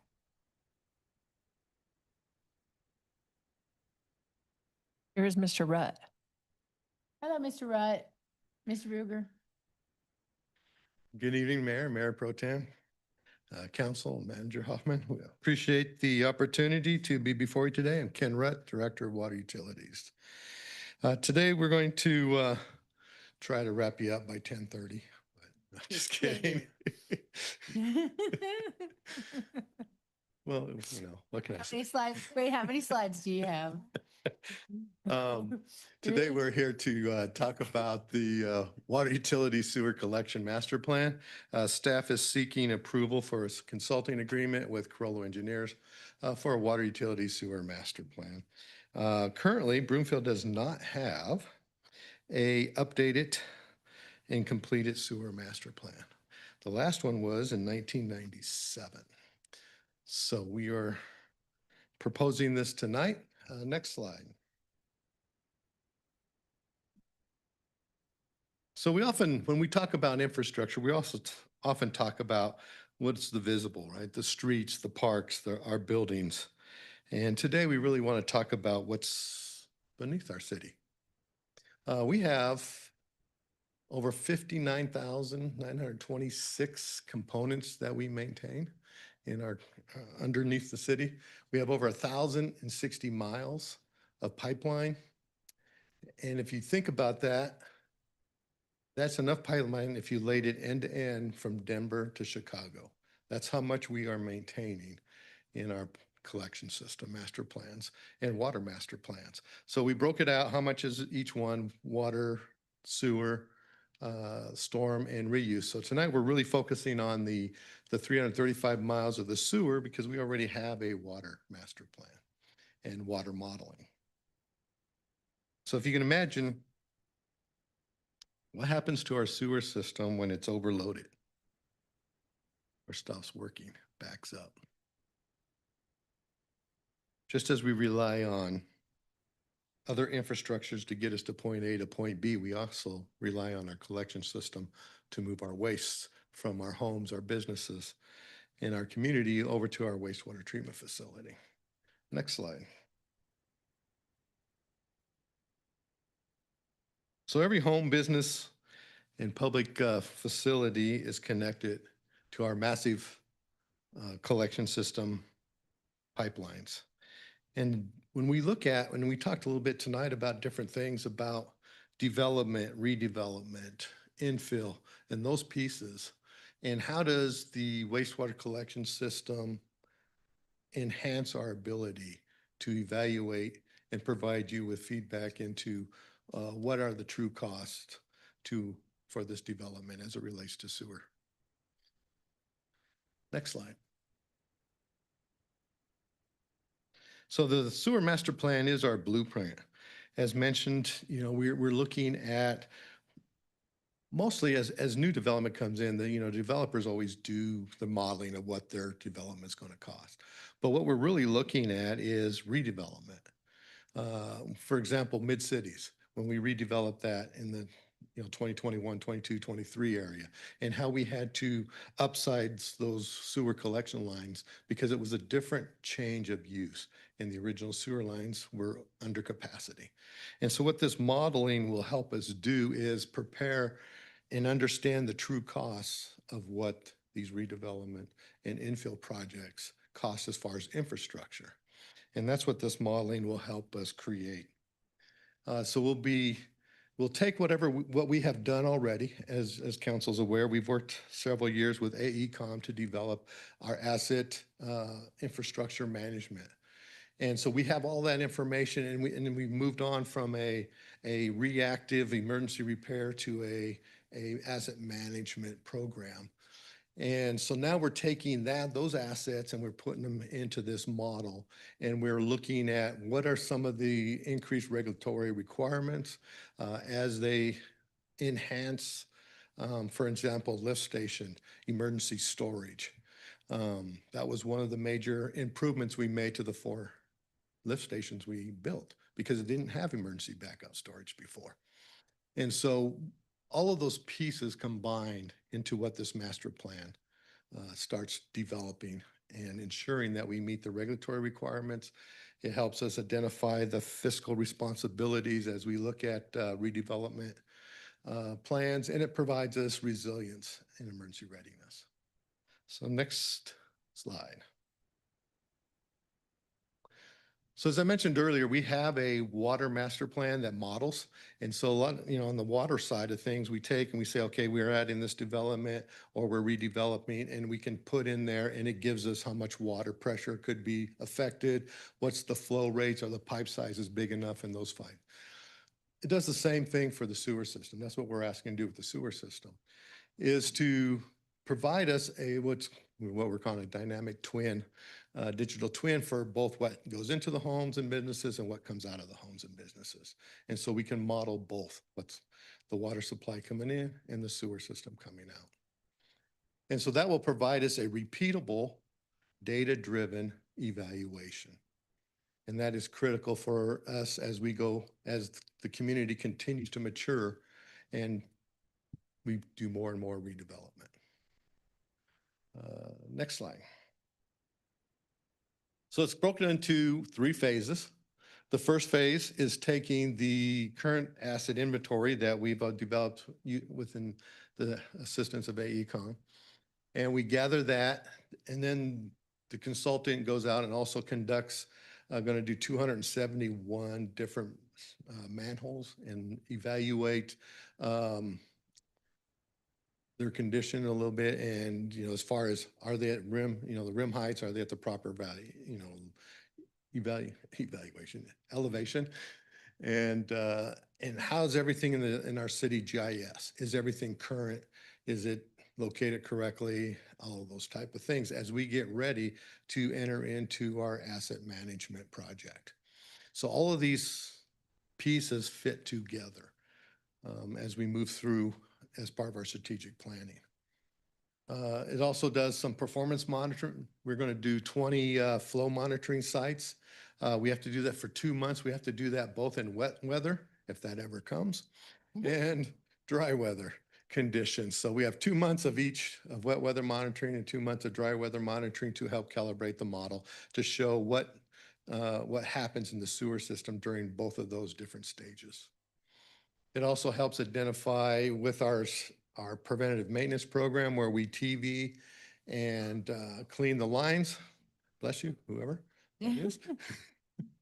And it takes that data that we already have, looks at that. Do we have some I&I? Because we are required by regulatory requirements to ensure that we do not exceed a certain percent of I&I, which is inflow and infiltration into the sewer lines. Next slide. The second phase goes into the modeling. So this is really where we get into the nuts and bolts, the heavy lifting of the modeling.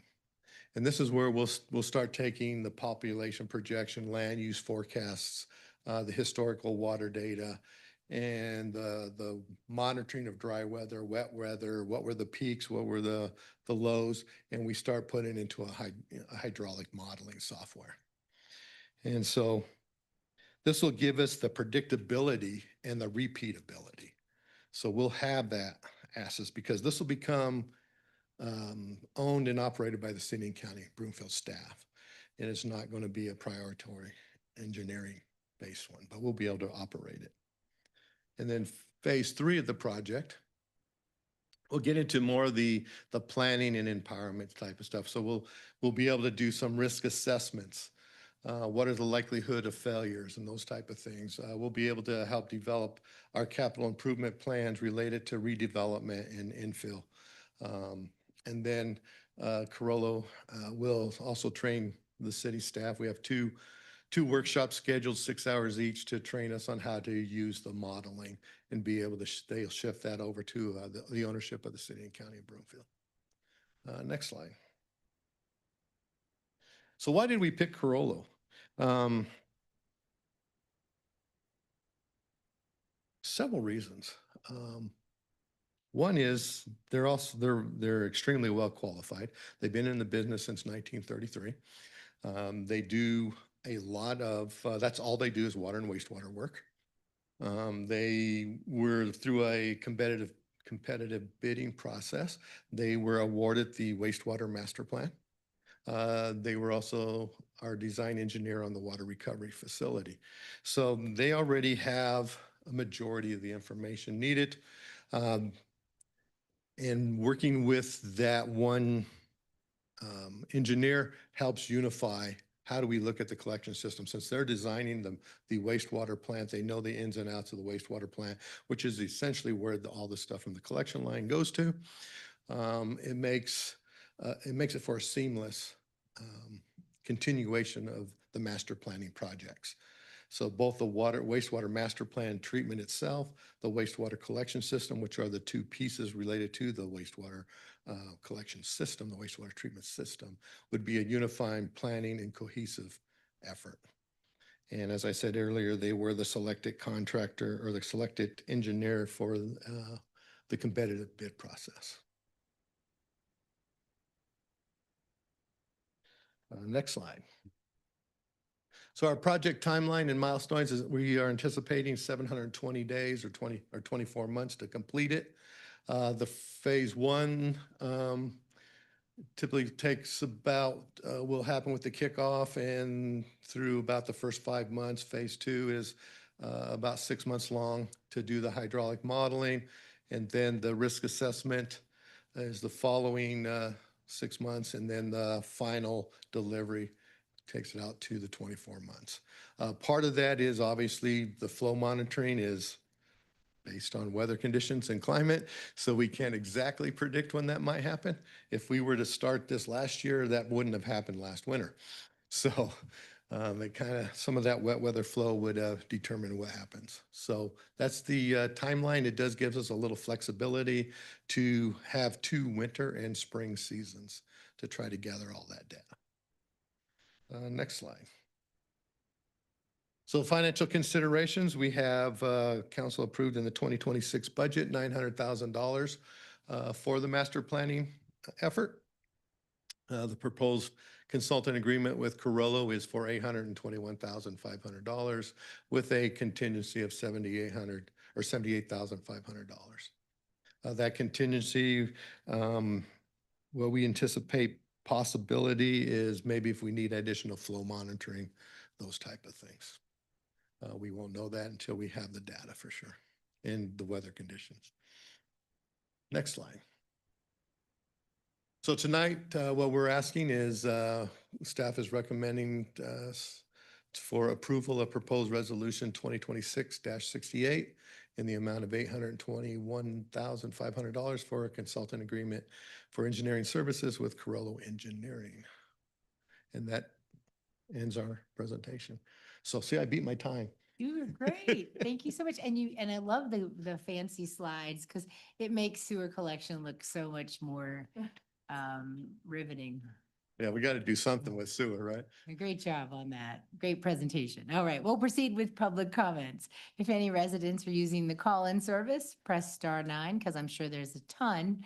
And if anybody would like to speak in person, please make your way to the podium.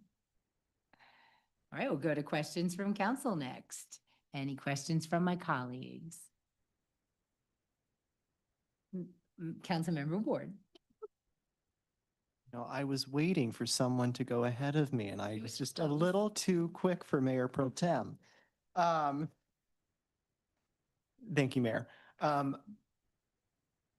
just have one real quick question. Is the timeline, which is, I think it said 18 to 19 months overall for this, done purposely to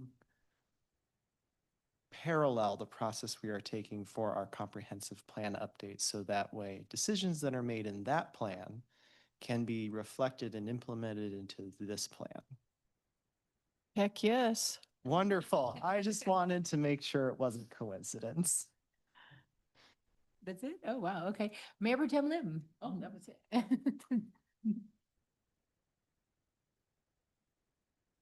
So you referred to the fact that using the Carrillo for both the wastewater treatment plant design and this pipeline or pipe, more sewer related to the design related to the sewer, review of the sewer, is good because it's integrated then. So is there, given that the wastewater treatment plant is already under construction, is there anything that would be found out in this study that would impact the construction of the wastewater treatment plant? Thank you for the question. Obviously, the biggest concern on the wastewater treatment plant would be capacity.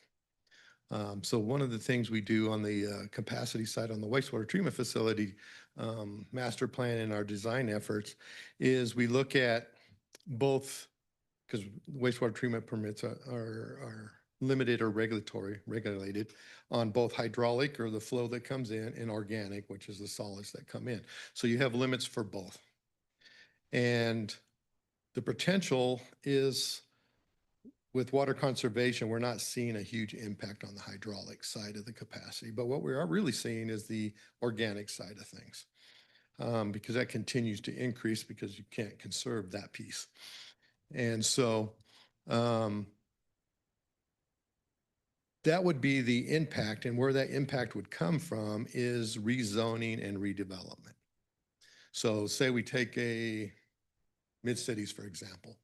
We took it from more of a retail area, or industrial type of area, into some apartments and redevelopment of some of the mall area, which increased the loading from those areas. So we had to increase the sewer line in those areas. By having Carrillo being aware of those in the collection system, it helps us revise and look at things in the design of the wastewater treatment facility. So what the effort is this is where it gets into the one water concept. So all of our studies, all of our timing of things is purposely designed, as the question related to Councilmember Ward, is tied to our community comprehensive plan, to our strategic planning, to our economic plannings. And so all of those pieces are all part of the one water concept, where we looked universally at the whole of the city, not just at the piece of just wastewater or the piece of collection, but as the whole, and what are some of our development redesign decisions and direction. And so we consider all of those pieces together. And with that timing, it aligns with all of these plans, and it also aligns with how we're designing the wastewater treatment plant, because the capacity of the wastewater treatment plant will be really being designed over the next 12 to 14 months. And as this study is also happening at the same time. And so that's purposely coordinated together to ensure that we are looking at the biggest, the most regional lens that we can look at to ensure that we are meeting all the needs of the, not only today, but the future of Broomfield. Okay, so will this study of the sewer lines and the possibility for redevelopment end up with, I don't know, parameters for, okay, if you increase density in the mid-cities by this number, the sewer lines are fine. If you go over this number, it's going to cost this much. If you go even more over that, it's going to cost even, more. That kind of, I'm picturing a table of some kind or Yes, data 'cause anyway. That's the idea behind the modeling, is that it will give you a predictive model to indicate if you go from, say, 10,000 people to 20,000 people. This is what size of sewer line you need to make sure you have. Or if you go from a flow of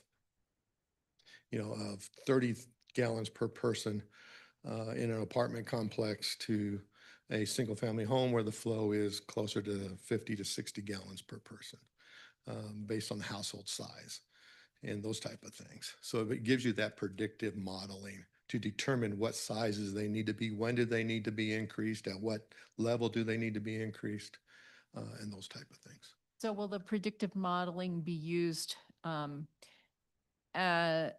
the end point of the study to say, this is the absolute amount of residences that we can add in certain places? Or will the modeling be used more on a ad hoc basis as developments are proposed in those redevelopment areas? I can do both.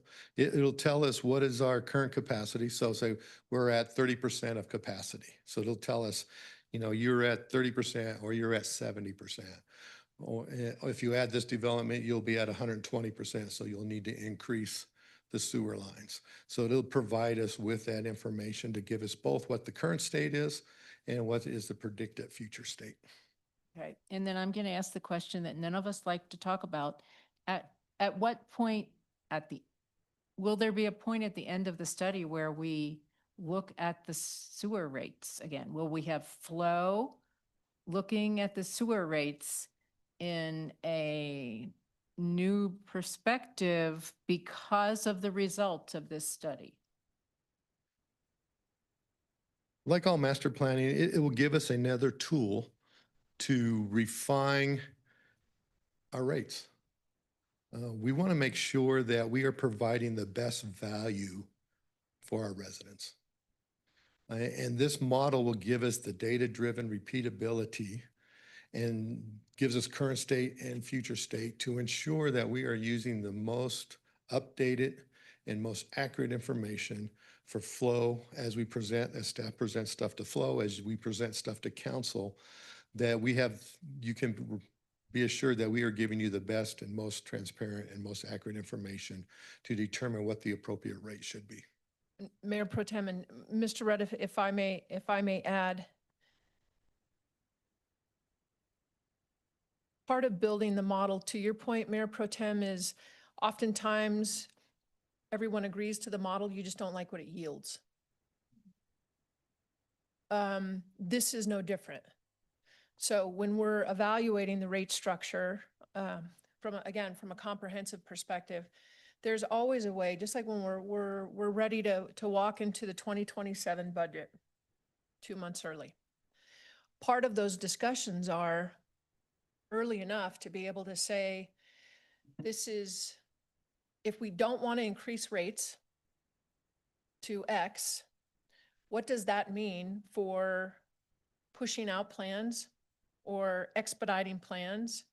And the reason that predictive models are so key and important is because you don't have to start over from scratch every time you make a modification. You're able to live time be able to say, now we have 4 CIP sewer projects under the current 9% increase. If we want to move forward on 12 CIP projects in the sewer, or have additional review, or have additional miles of replacement, it means that instead of a 9%, it's going to be 11.2%. To what degree do we have capacity in order to make that happen? So these models aren't decision-making tools. You're not going to come to the access and say, here's our answer.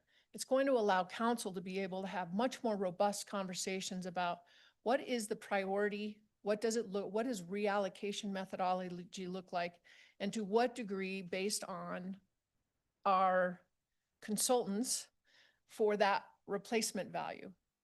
So we're also able, as Ken had, Mr. Rudd had indicated before, when we look at the long-range financial plan and the intersectionality of our new wastewater plan, our water plan, our development plans, to what degree are we able to say, to make those, I know we talk a lot about data-driven decisions. I'm looking at Councilmember Delgadillo specifically. Data-driven decisions are no joke. And it takes capacity and understanding in order to drive those data-driven decisions, because oftentimes it's not what you're hoping for. It's the reality piece. And this isn't unlike as we're shifting from new into that asset management, which that's really what drives all of these mechanisms as we move forward. Okay, thank you. Those were my questions. All right, thank you. Any other questions from council? All right, seeing none, next is council's consideration of proposed resolution number 2026-68. Will the clerk please read the proposed resolution by title? Resolution number 2026-68, approving an agreement with Carollo Engineers, Inc. for engineering services related to Broomfield Wastewater Collection System Utility Master Plan. Thank you. Is there a motion to approve the resolution? Councilmember Ward. So moved. Is there a second? Councilmember Delgadillo. Second. Thank you. Is there any discussion? Not seeing any. So council, please cast your vote electronically. Councilmember Peterson, please state your vote verbally. Yes. Thank you. Councilmember McKenzie, please state your vote verbally. Yes. Thank you. All council members have entered their vote and the results will be displayed on the screen. That passes unanimously, 9-0. Thank you, gentlemen. Godspeed. So I know we have one more item, but we need a break. So it's 7:52. We're going to take our 10-minute recess and we'll be back at 8:02. Thank you.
Welcome back.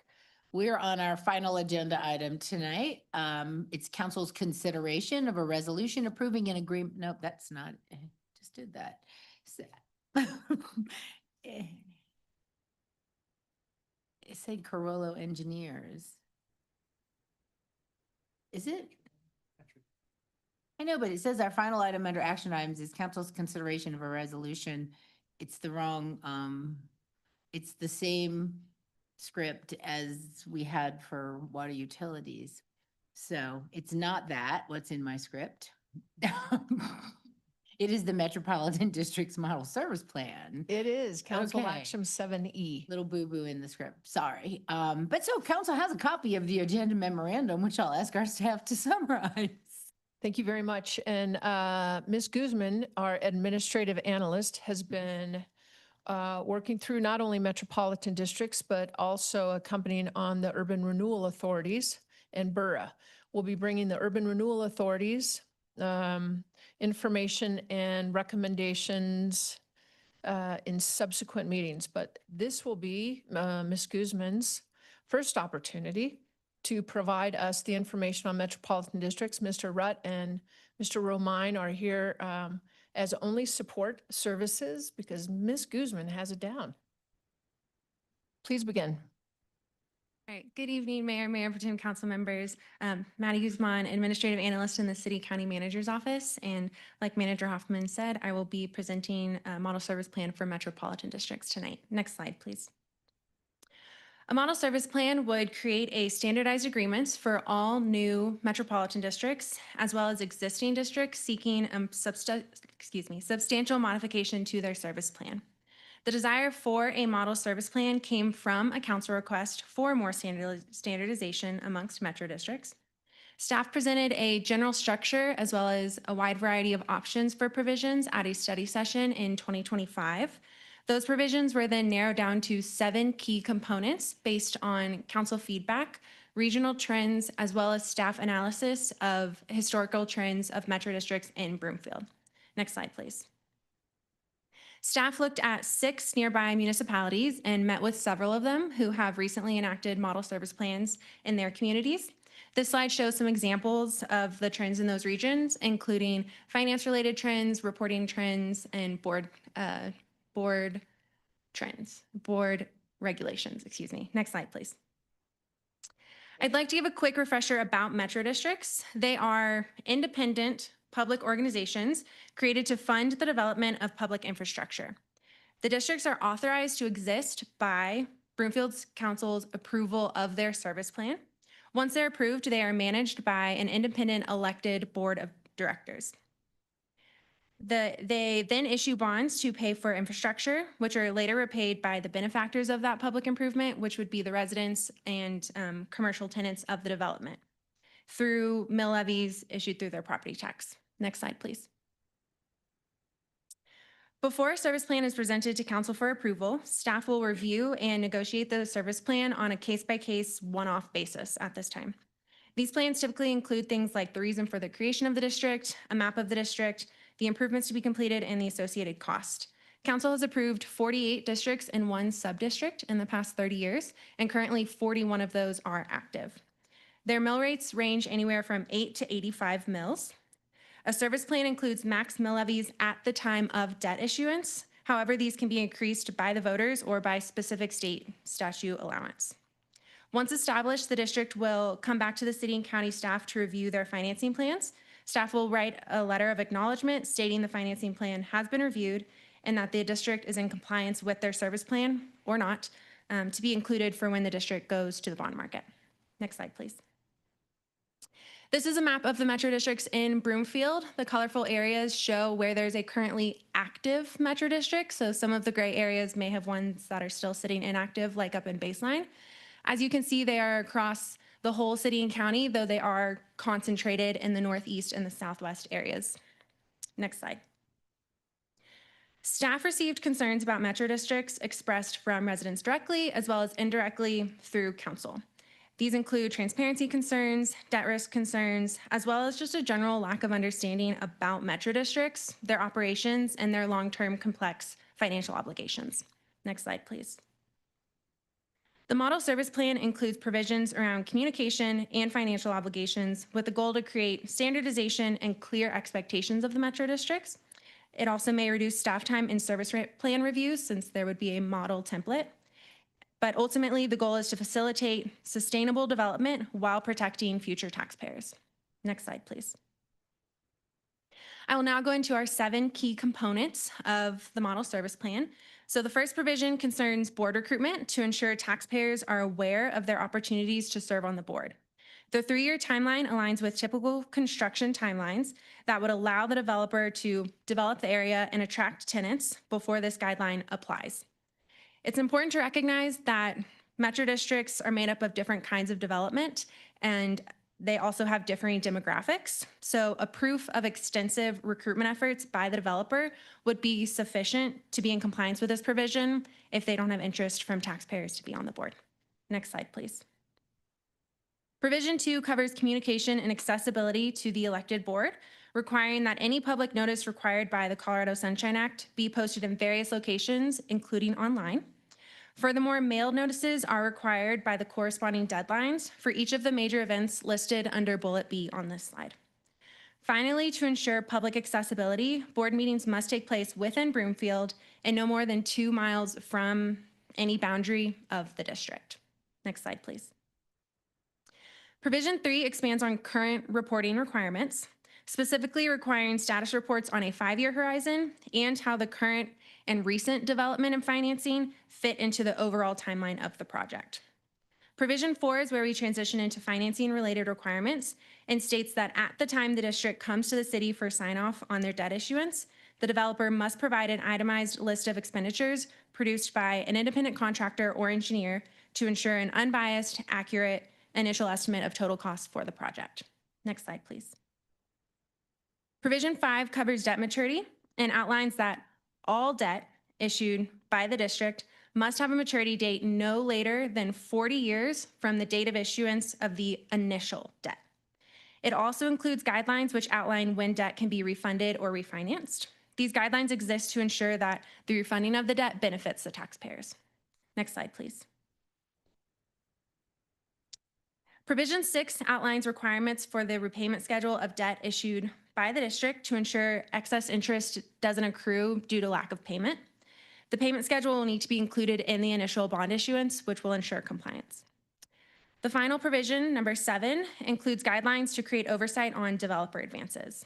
Developer advances are when the developer loans money to the Metropolitan District to fill in any gaps in financing that the initially issued bond didn't cover. These typically happen mid-development and are fairly typical. This is an unsecured loan that typically eventually rolls into the district's primary debt to be paid off by the mill levies, which is why guardrails on interest are included, as well as the 3-year timeline to align with the requirement to have taxpayers on the board to approve the decision. Next slide, please. As I mentioned at the beginning of my presentation, metro districts are independent public organizations. The time for city and county to review them comes with the approval of their service plan, as well as the review of their debt issuance plans.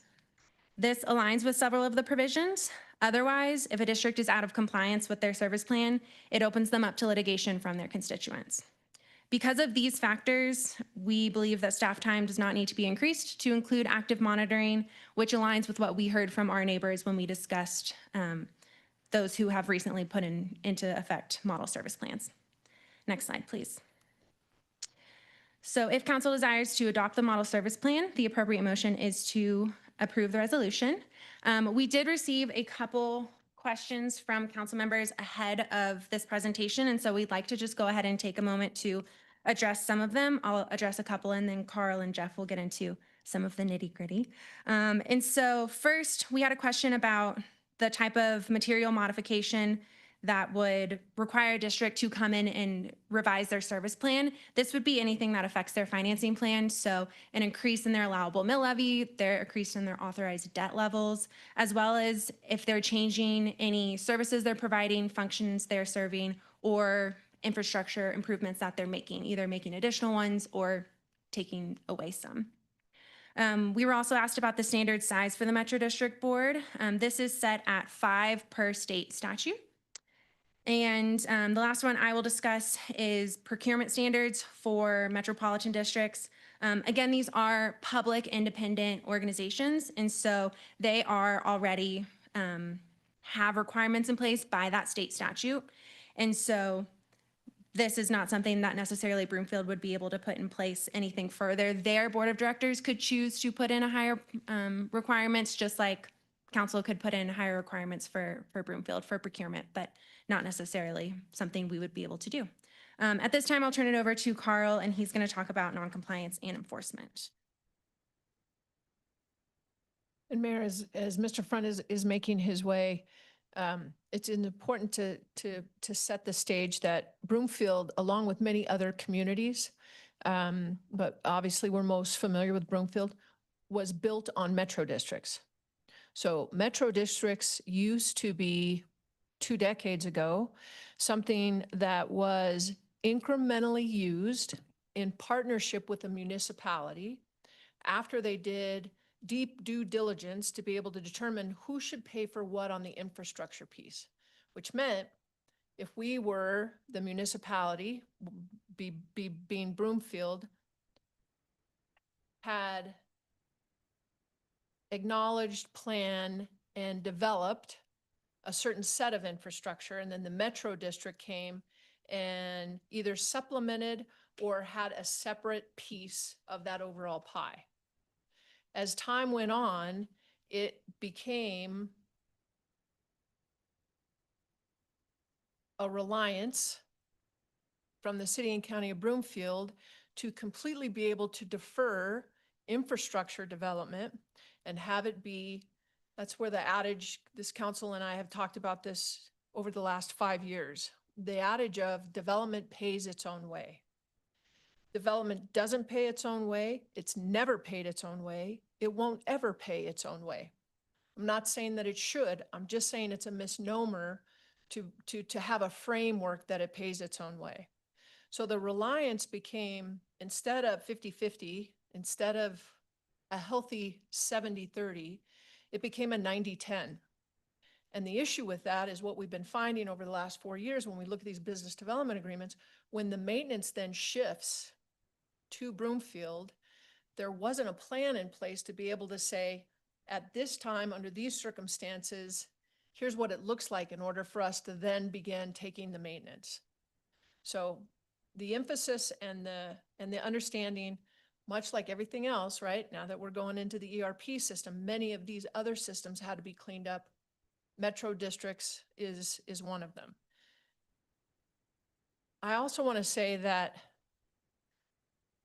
in my time here, sitting in this seat, I've never seen a metro district even come close to paying off.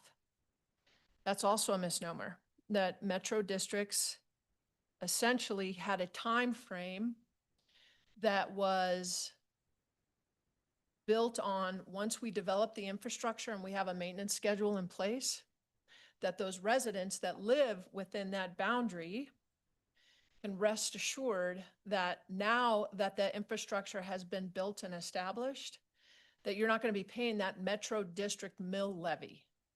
That's not the case. But Manager Hoffman, I live in the Broadlands and Yeah. it's down to 10 mills. It's close. It's Broadlands, 25-year-old, yeah. it is, neighborhood, yeah. So they're paying down the debt. We only have 10. And the Broadlands is a very, I mean, it's not heavily amenitized, like. it is not. And there was a multitude of other business development agreements and deals in order to get Broadlands done. But on the metro districts throughout Broomfield that are heavily or solely reliant on those metro districts, part of what Carl's going to talk about and part of Mayor Pro Tem, our earlier conversation when Mr. Romine was able to clarify developer repaid loans. And so when you're looking at those metro districts, the reason they don't pay off isn't because the residents aren't paying the mill levy. Residents don't have a choice about paying that mill levy, which is on top of the property tax. That's also a misnomer. And the metro districts can increase that without, it's not taxation without representation. It's a, we can We can refinance when we want, but unlike CCOB, when we refinance, we don't extend. We refinance in order to get the good interest rate, like many of you on your homes. Well, probably won't be doing that again, but it's the same concept. Instead, metro districts continue to extend the time frame. So again, it's a separate legal entity. It's not under our perusal. Frankly, every time one hits my desk, I do the head shake to be able to say, can we say no? And it was a very hard adjustment from Carl and Mr. Romine coming into my office saying, you can make it more difficult, but you can't say no. So the conversation tonight is to allow council to do a deeper dive to understand metro districts as we move forward, and to a certain degree, pay attention to the ones that we have currently. Without statutorily, we can't intercede. So as we move forward, anytime that we're having a development that wants to do anything via metro district, we will have a much different filter through which we view what's on the table. With that, Mr. Front.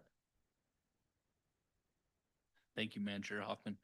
Good evening, Mayor and Mayor Pro Tem and Council. Carl Front, Senior Attorney.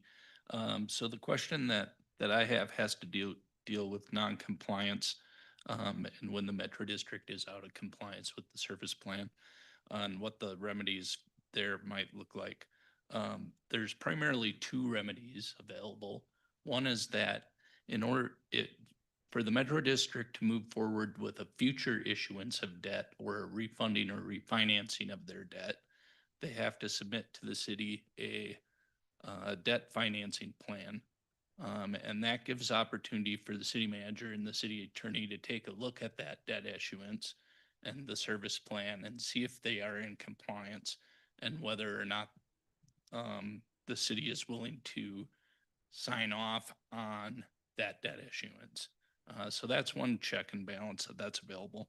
The other is more of a reporting requirement. With their annual report and then the enhancements provided in this model plan, they would have to report to the city on much greater detail on things. And so every year staff will have the opportunity to take a look to see what their debt looks like. Are they in compliance with the plan, et cetera? That's a new added check and balance that doesn't exist with most of our metro districts today. So those are really the two areas we have for non-compliance. There may also be a situation where the district has a contractual obligation to notify bondholders if they're out of compliance, but we don't have any control over that. Then we also had a question about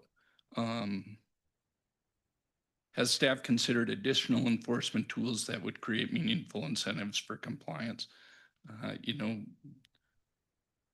Maddie went through a bunch of those. Some of those are the additional restrictions that we've included within the model plan on debt interest rates and mill levy rates and things like that. So there's that added level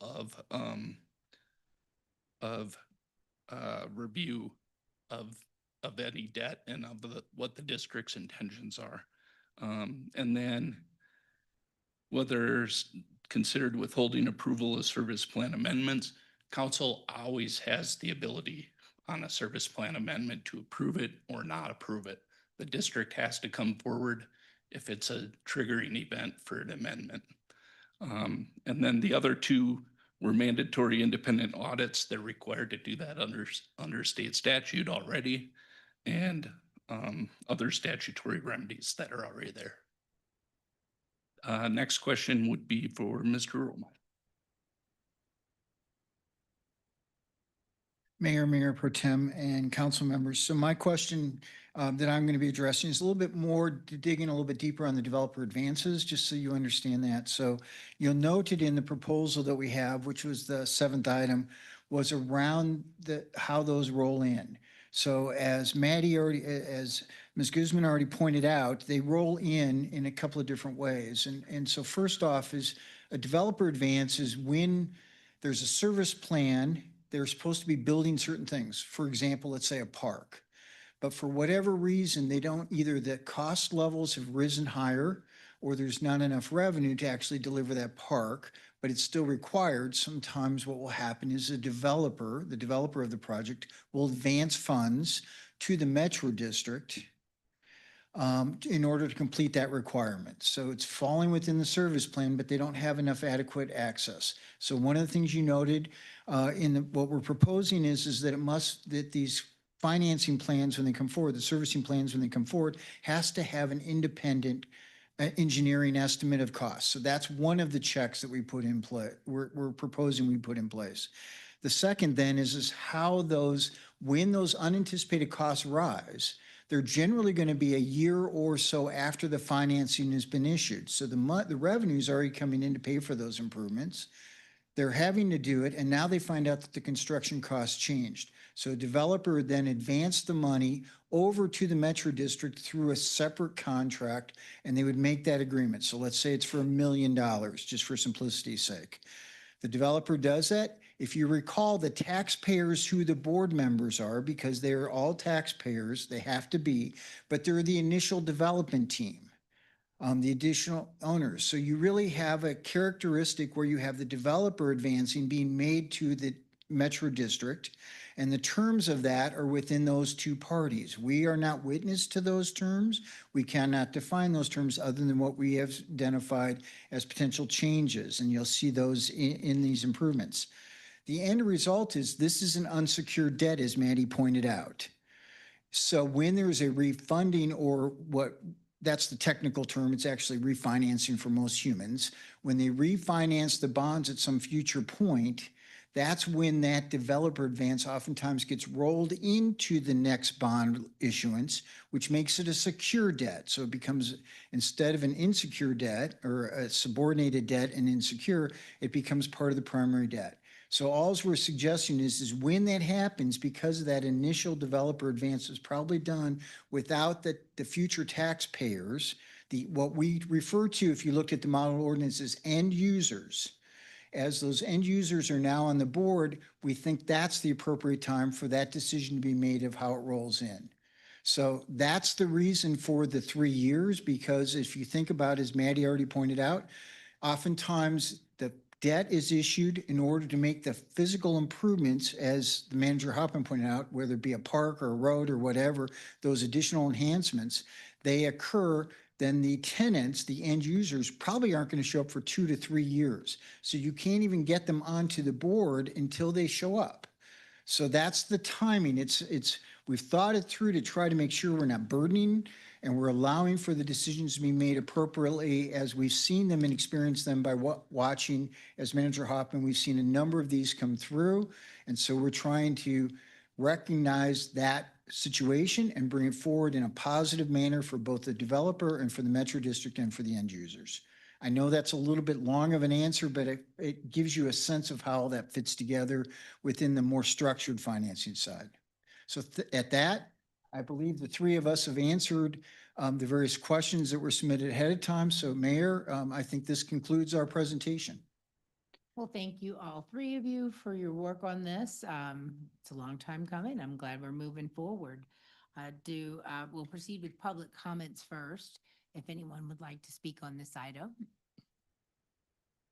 Okay, we'll go to council questions next. Any of my colleagues have questions on this item? Councilmember Anderson?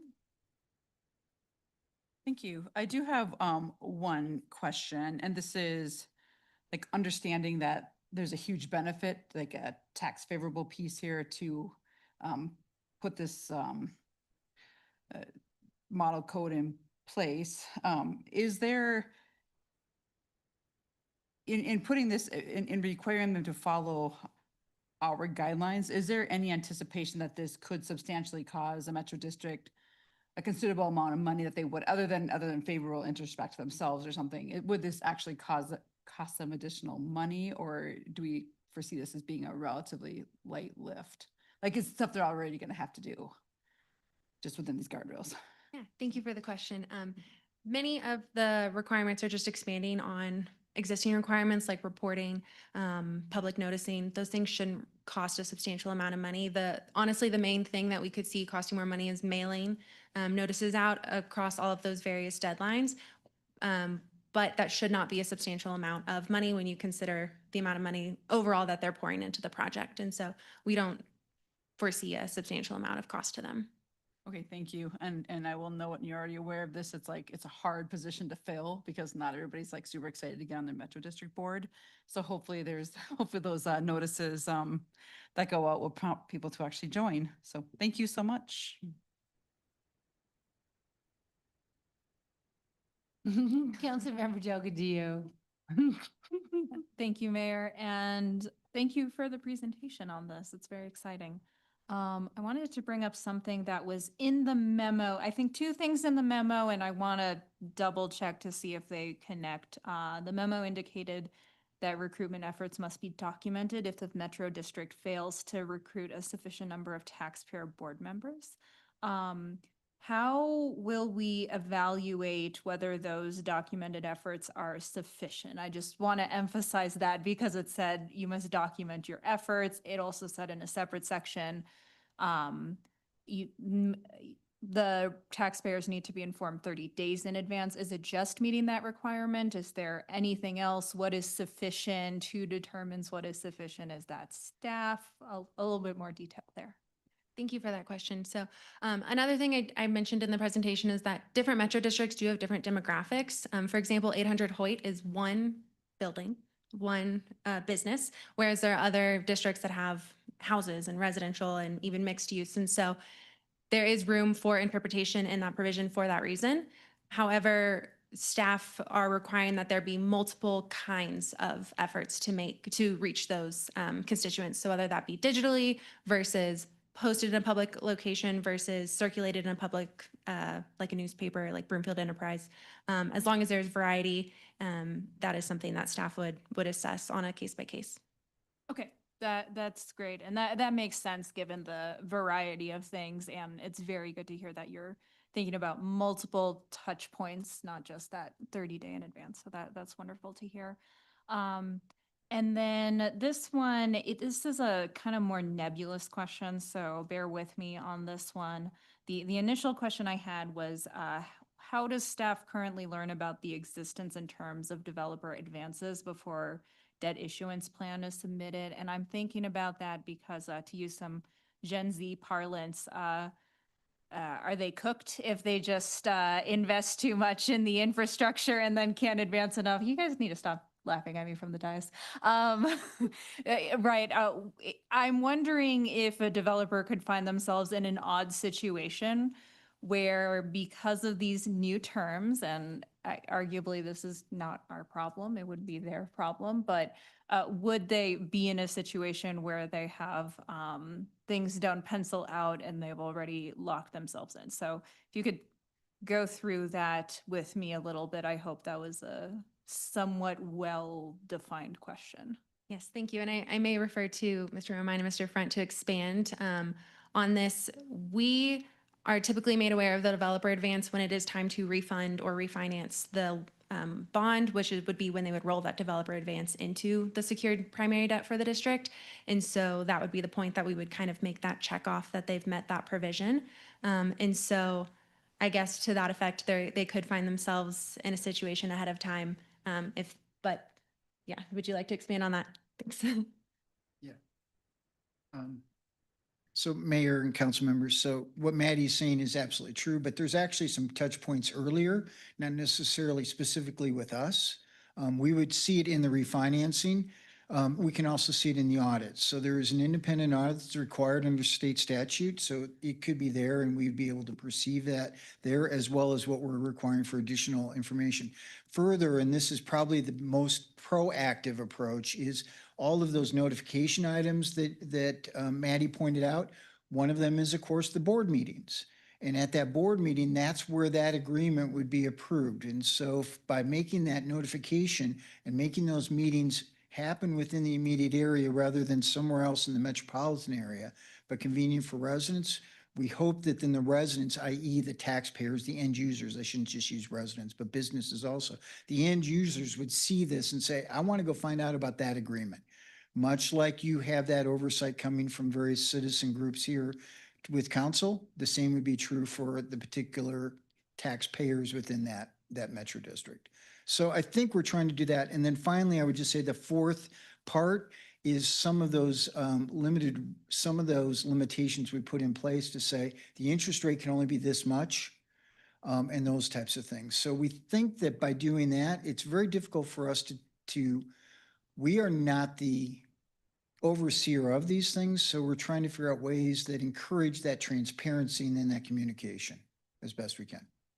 Right. I appreciate that. And, development comes with risk, and I think these are great. So those are my questions. Thank you, Mayor. All right, thank you. Councilmember Henkel. Thank you, Mayor. I'm loving metro districts at all times, right? So had all these questions many times before about just transparency and making sure we get good representation. So I really appreciate all the work that's gone into this, and all the details that we have followed up with in all of our metro districts. I did ask the question about enforcement and accountability. I would like to know, I guess just as a follow-up question on that one is, do we know how metro districts are being layered on top of one another? And if they are by the same developer, do we have oversight into that? And I'll take this one just for simplicity's sake, and that is metro districts cannot layer on top of each other. So they'll be next to each other, but you can't have multiple metro districts. You can have a metro district with a bid. You can have a metro district with a URA, but metro districts by themselves cannot layer on top of each other. So you won't have that. So it is representative of that physical area. Okay, I'm wondering if other cities had problems with that, because I was listening to David Seligman talk about that and layering. I might follow up on that. Maybe we don't have that problem here, maybe it's somewhere else. And then you did talk about the procurement process. If it's, if we can look and see if it has competitive bidding at a certain price. So let's say they have something for contracting that's over $100,000. We can't oversee if there's a competitive bid.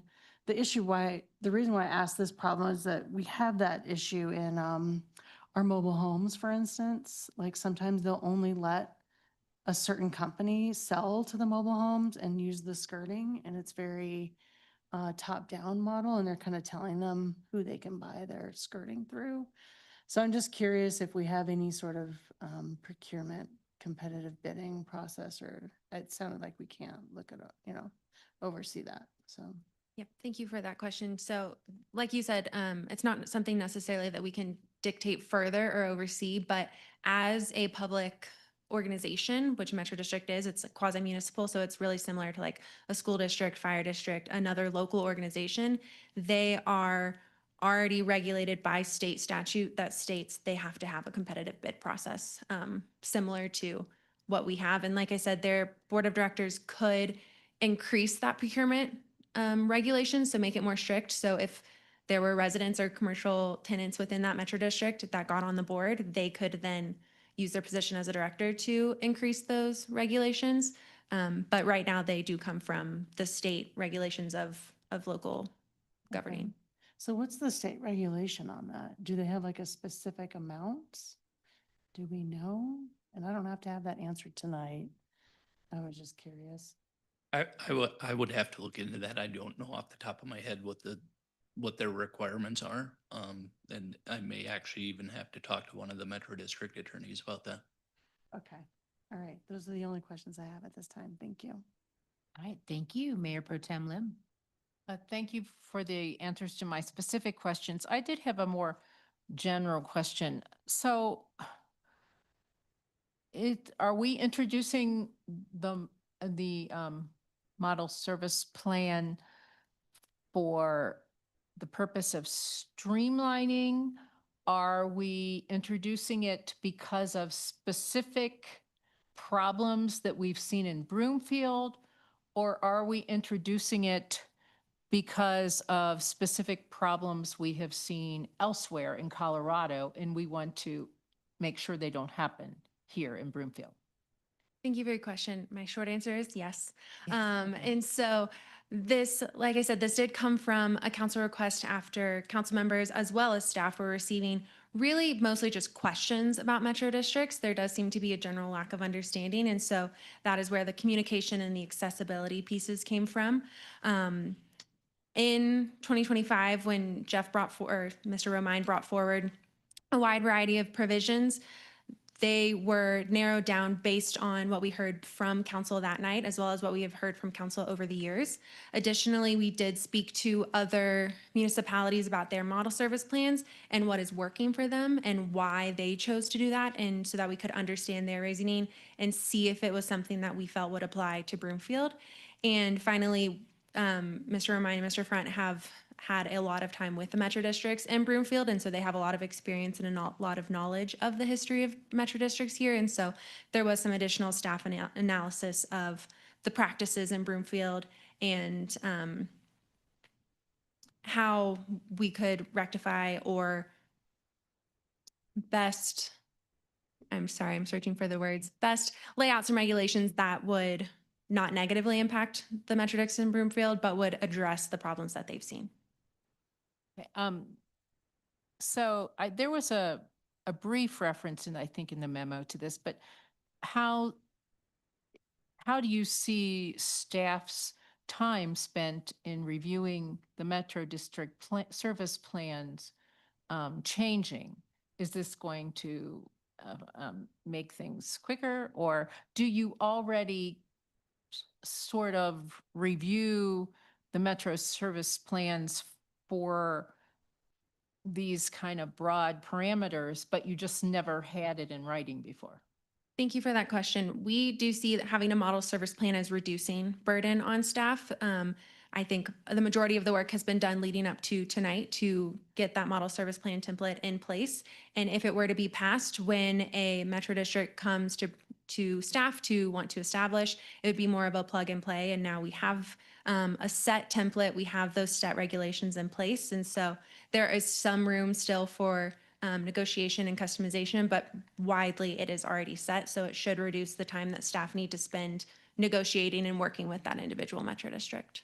And do you expect when a developer brings a model service, metro service plan that does not meet the parameters of our new metro service plan, do you anticipate that you'll have a lot of surprises from developers to say, you know, hey, I didn't expect Broomfield to do this? Or are they acclimated enough to dealing with other jurisdictions in the area that they're going to be, oh, you're doing this finally, I'm ready to meet these? That is a great question. Thank you. We, I would say, are on the forefront of coming in with model service plans. It's not a super wide practice in the area, but there are multiple jurisdictions in the area that have one in place. So it would depend on the specific developer and the other cities that they're working with if they've seen this type of model service plan in place. I'm not sure if y'all would like to expand on that. Yeah.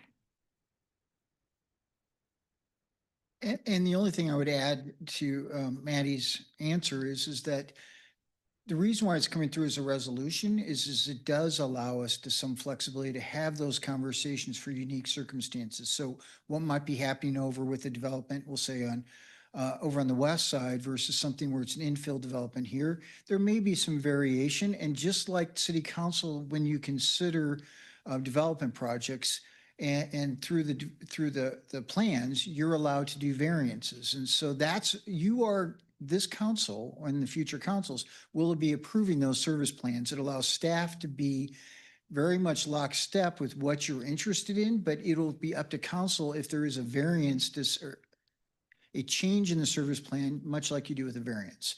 So it gives the council, gives staff the opportunity to say, let's fit it where it needs, but it doesn't need to be a complete new plan every time. There's a lot of continuity this way. And as Maddie pointed out, we did talk to several other communities that have created new model service plans. There's been others that have had them in place. And there's a small number of attorneys that are bond counsel and metro or special district councils, and they know this and they know which communities have ones. And so sometimes it's actually easier for them too. It saves the metro district legal time drafting something if we give them a model to start from. So I think that's the more complete answer. Okay, thanks. And I guess I'm anticipating that in the future, if this model service plan is adopted, that when a development comes before council, that if there was a variance to this model service plan in the metro service plan, that will be clearly stated in the memo, just like we get any other variance. Is that correct? Yes, that is correct. Okay, great. Thank you. All right, thank you. Councilmember Ward. Thank you, Mayor. I just have, it's one very broad question with maybe some sub-questions depending on answers. About the number 1 and number 2 for board recruitment and communication accessibility to the community.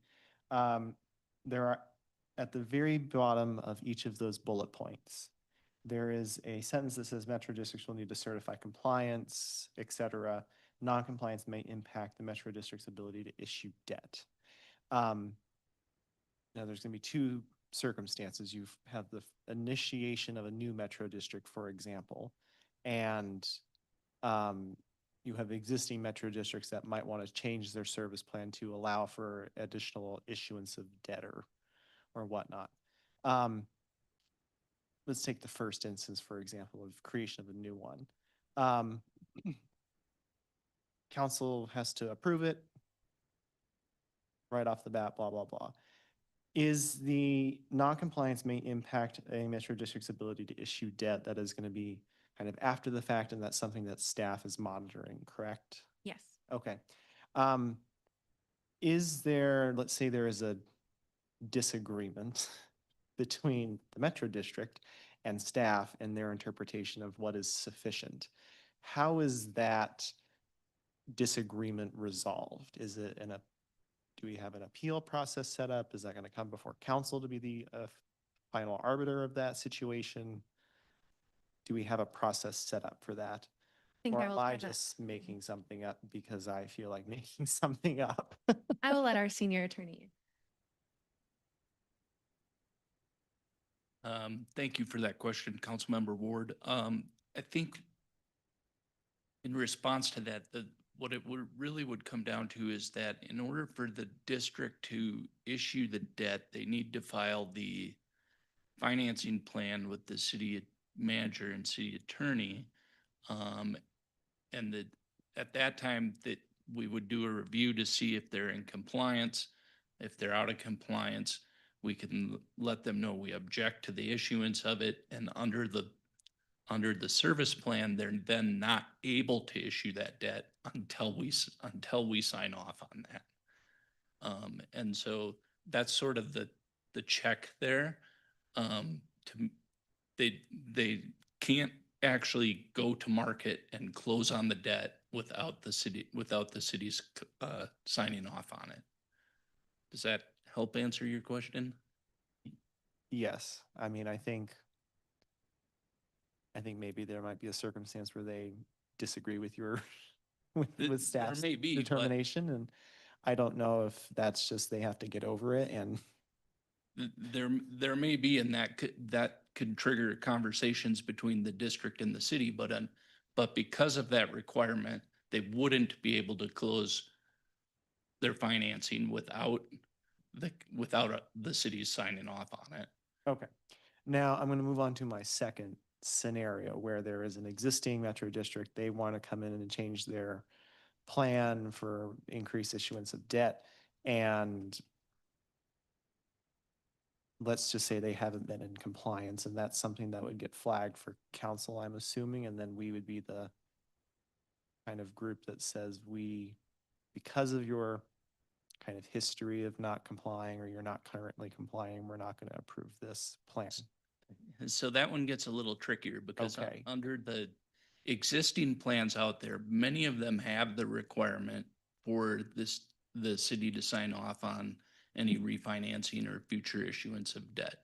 What the current service plans don't have is that requirement under for some of the transparency and things like that. And so we're limited on what we can say yes or say no to on the debt issuance, right? And so it gets more difficult. If they were to need to increase their debt capacity or their mill rate or something like that and would be coming in for a service plan amendment, that would give us greater power because we could then include those restrictions into the service plan amendment. But short of that, we're pretty limited.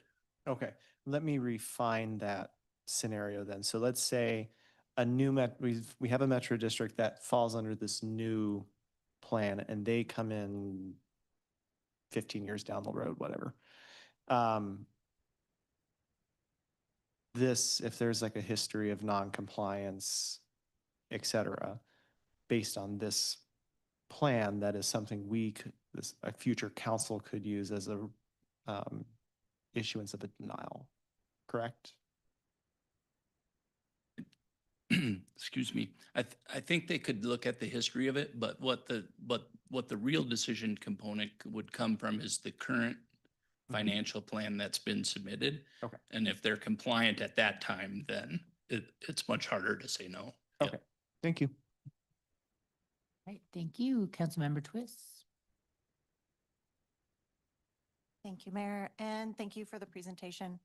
I have a couple of much more general context questions, I guess.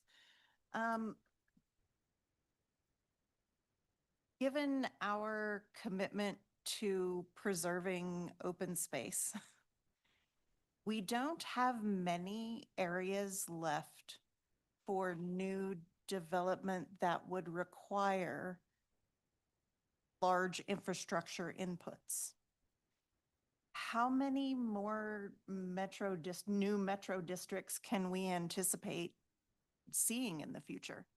Is that something that's going to come up? It is. Certainly not to the degree that we have seen, and your view now is the cumulative effect, right? And so, again, when you are in build mode versus maturing community, which is where we are now. So to your point, where is left? There's plenty of places that are left. And when developments come in, and we have two that are under review right now, both of which, kind of back to Councilmember Hinkle's question about the layering, in order to make these deals pencil, any deal from a financial perspective, particularly residential, not necessarily commercial, you're going to have a multitude. Think about a layer cake. We've kind of talked about that before for a visual. So you're going to have up to 6 different layers of the cake in order to make the entire cake layered one on top of another. So for each one of these developments, the council is going to be entertaining. It's part of what we talked about before, right? The filter through which, as soon as we see, you all will know what is the financing schematic. It will be one of the first things that you all ask. Where is it? What's your financial schematic? And under what circumstances for that metro district will we be looking and making decisions before they even, so council will have the first, I don't want to say bite at the apple, but it's late and I can't think of another analogy, so I'm doing cake and apple and but you all will have the first opportunity to be able to say, what does this financing look like? Does it include a metro district? Tell us more about what that metro district looks like. What is the time frame? Who is financing it? What is the repayment? Are you planning on a developer loan? Those questions, from an educational perspective, will, when you were asking the question about to Maddie, Ms. Guzman, about to what degree is this going to be an added burden to those developers? in addition to the notification. Part of it is going to be, this is going to be a very well-educated, well-informed council with regards to metro districts. So even if it's not a sizable metro district, Councilmember Twist, it's not really the size of what they're borrowing. It's what is it going to be used for?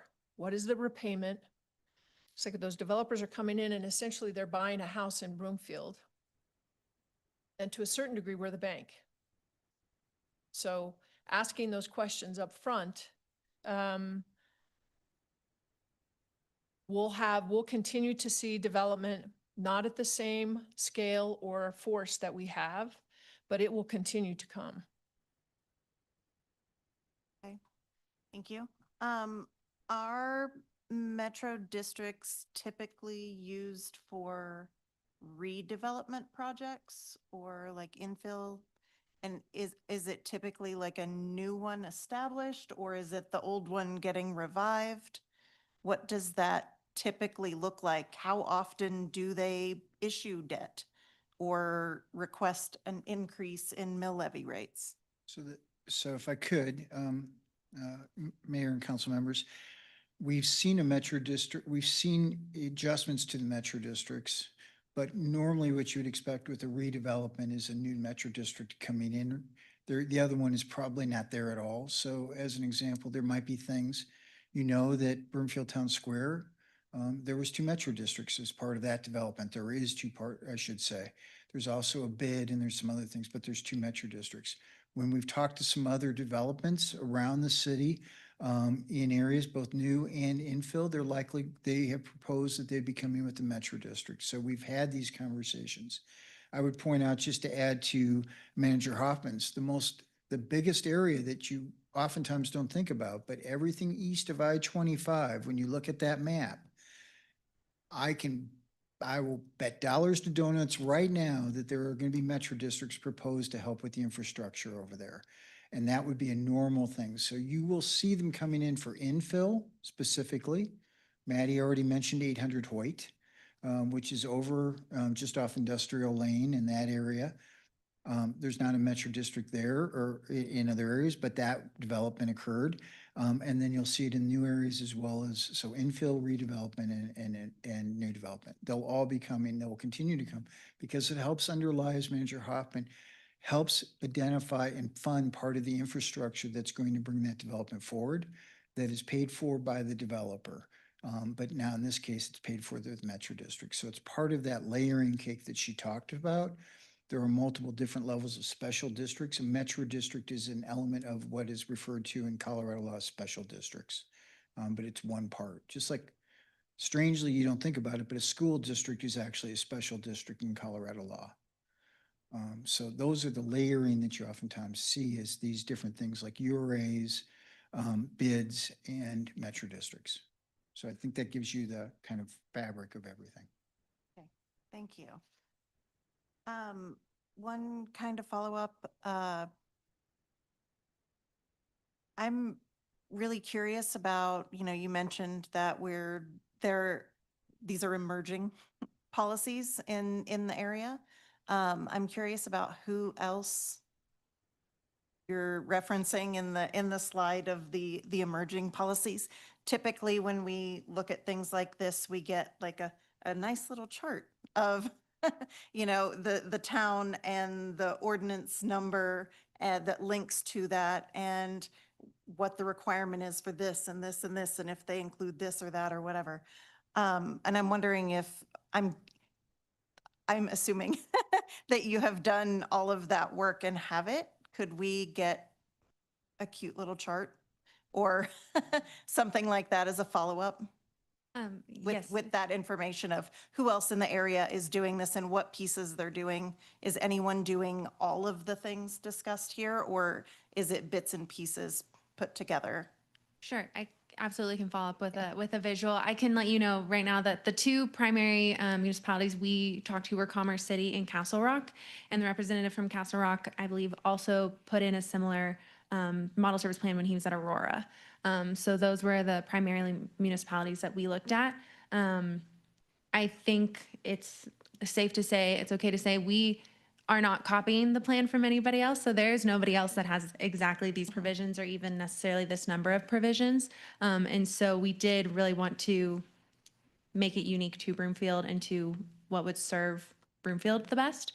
But yes, we can definitely work on a visual to get you some more of that concrete evidence.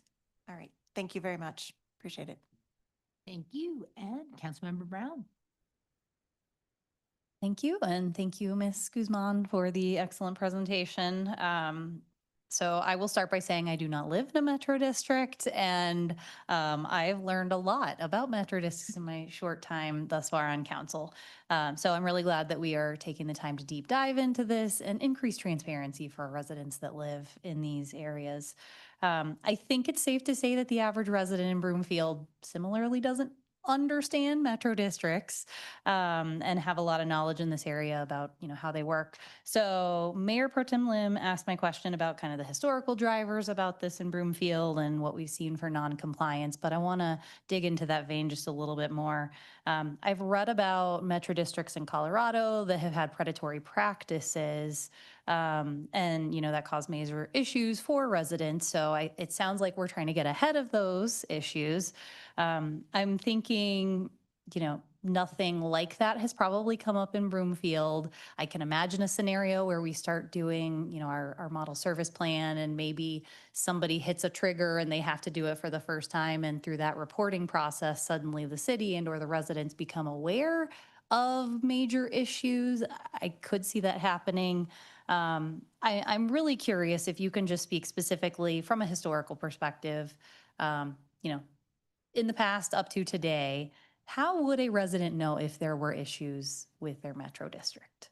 That is a great question. So every metro district has a website, and everyone in Broomfield has a website. They also file or have their required filings that they submit to the state, to the Department of Local Affairs. And so those are two different resources that a resident can go to. Typically, residents learn that they live in a metro district when they're looking at their property tax bill each year, and they say, what is this line? And so that can kind of lead to some discovery in that way. On their website, they are required to have their annual report, their budget, and an audit posted. And so these are avenues that a resident could dig deeper into their metro district, as well as, again, looking on the Department of Local Affairs website to look at the service plan and the boundaries and all of these, the elections, the historic practices that metro district has done. And so they could do the research through that way. Okay, thank you. So to verify, it sounds like probably our 40-ish metro districts are not going above and beyond today and sending mailers or letting their folks know more proactively that this is going on. That is correct. Okay. All right. Well, thank you very much. This has been very informative. All right, thank you. And Councilmember Anderson, this is your second round. Yeah. And Mayor, if I may quickly, forgive me, Councilmember Anderson, Councilmember Brown, one of the surveys that I saw, it was a tongue-in-cheek response, but when we first started diving into metro districts about 2 years ago, there was a survey that had gone out. And the 3 top things that homeowners had no idea about was metro districts, their ward, what ward they were in, let alone so you couldn't even follow up on who your ward rep is. They just didn't know the ward reps. Nor school district. So, yeah, to your point of, and to Ms. Guzman's point, until you get that property tax, and even then, you don't have a sense until those property taxes start going up outside of any general information that we send about reassessment rates, right? So even though the property taxes may stay the same because the assessment rates either stay the same or they go down, yet your property tax bill goes up generally, as in the last election, it was the school district. But throughout the years, it'll be those metro districts.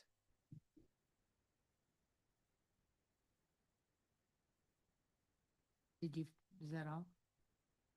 Oh, I didn't even, oh. Did you want to go, Councilmember Anderson? Yes, I Okay, would sorry. love to. Thank you. So this is following up on Councilmember Henkel asked about the when there's multiple metro districts, and you said they don't layer. So here's the one that I remember, and just pull this up on Baseline's page. So district number 1 is like the master district, and it says district number 1 constructs, operates, and maintains public improvements and provides services on behalf of the districts, and districts numbers 2 to 9 provide funding for the costs associated with the provision of public improvements and services by district number 1. So you would only be in one of the numbers 2 through 9, but they would go through the district number 1. And then how does this proposed ordinance work in a case where there's a master district? So Mayor and council members, that's really what's referred to, what I refer to as a fiscal agent. And so rather than, and we actually calculate and we collect, the assessor figures out the assessment rates, or, figures out the things that they need and the values. The treasurer then collects the property taxes. They collect it for each of those metro districts, and then they have indicated that the fiscal agent is Metro District 1. So we write the check for the District 2, we'll say, and it goes to the District 1 because that's how they're doing their contracting for like roads and things. So you'll notice if you were to look at the current Metro District geographies in Baseline, which is the example you're using, the roads will cross there. They're building the road across 3 Metro districts. And arguably the funding is the future funding for paying that bond back for that road will be coming from each of those 3 districts. And but the contract for the road construction will be through District 1 because it's the fiscal agent. It's doing all of that, getting the money, doing the contracting and all of that. And so it's an efficiency and effectiveness approach. So the same may be true for some other places where there'll be 2 or 3 similarly named metro districts where what they're doing is dividing it. There's a tactic that they do for this.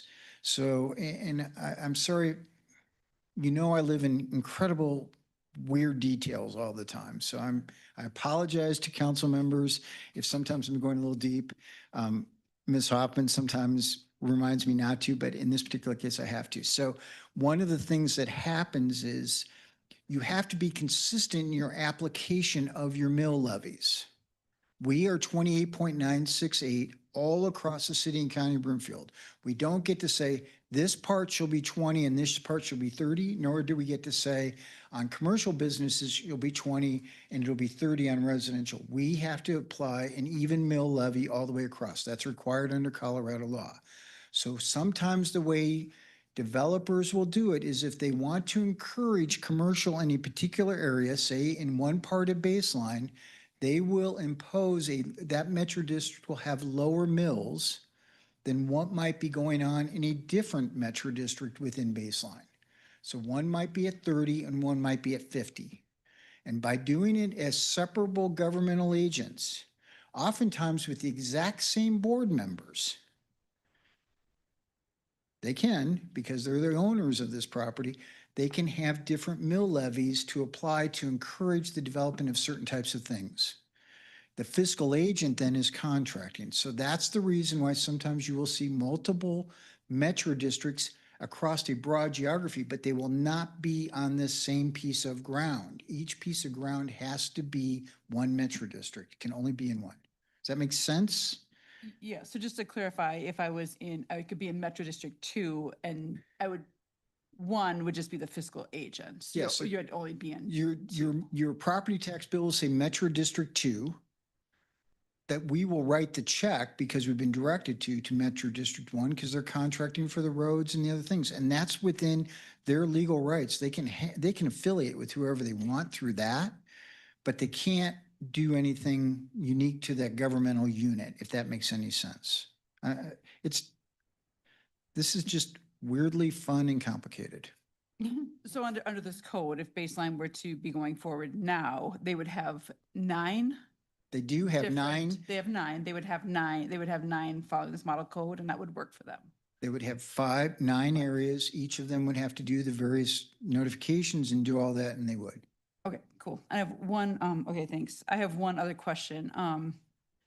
Are P&A wells, would those, for the plugged and abandoned wells, would those be considered public improvements financed by metro districts?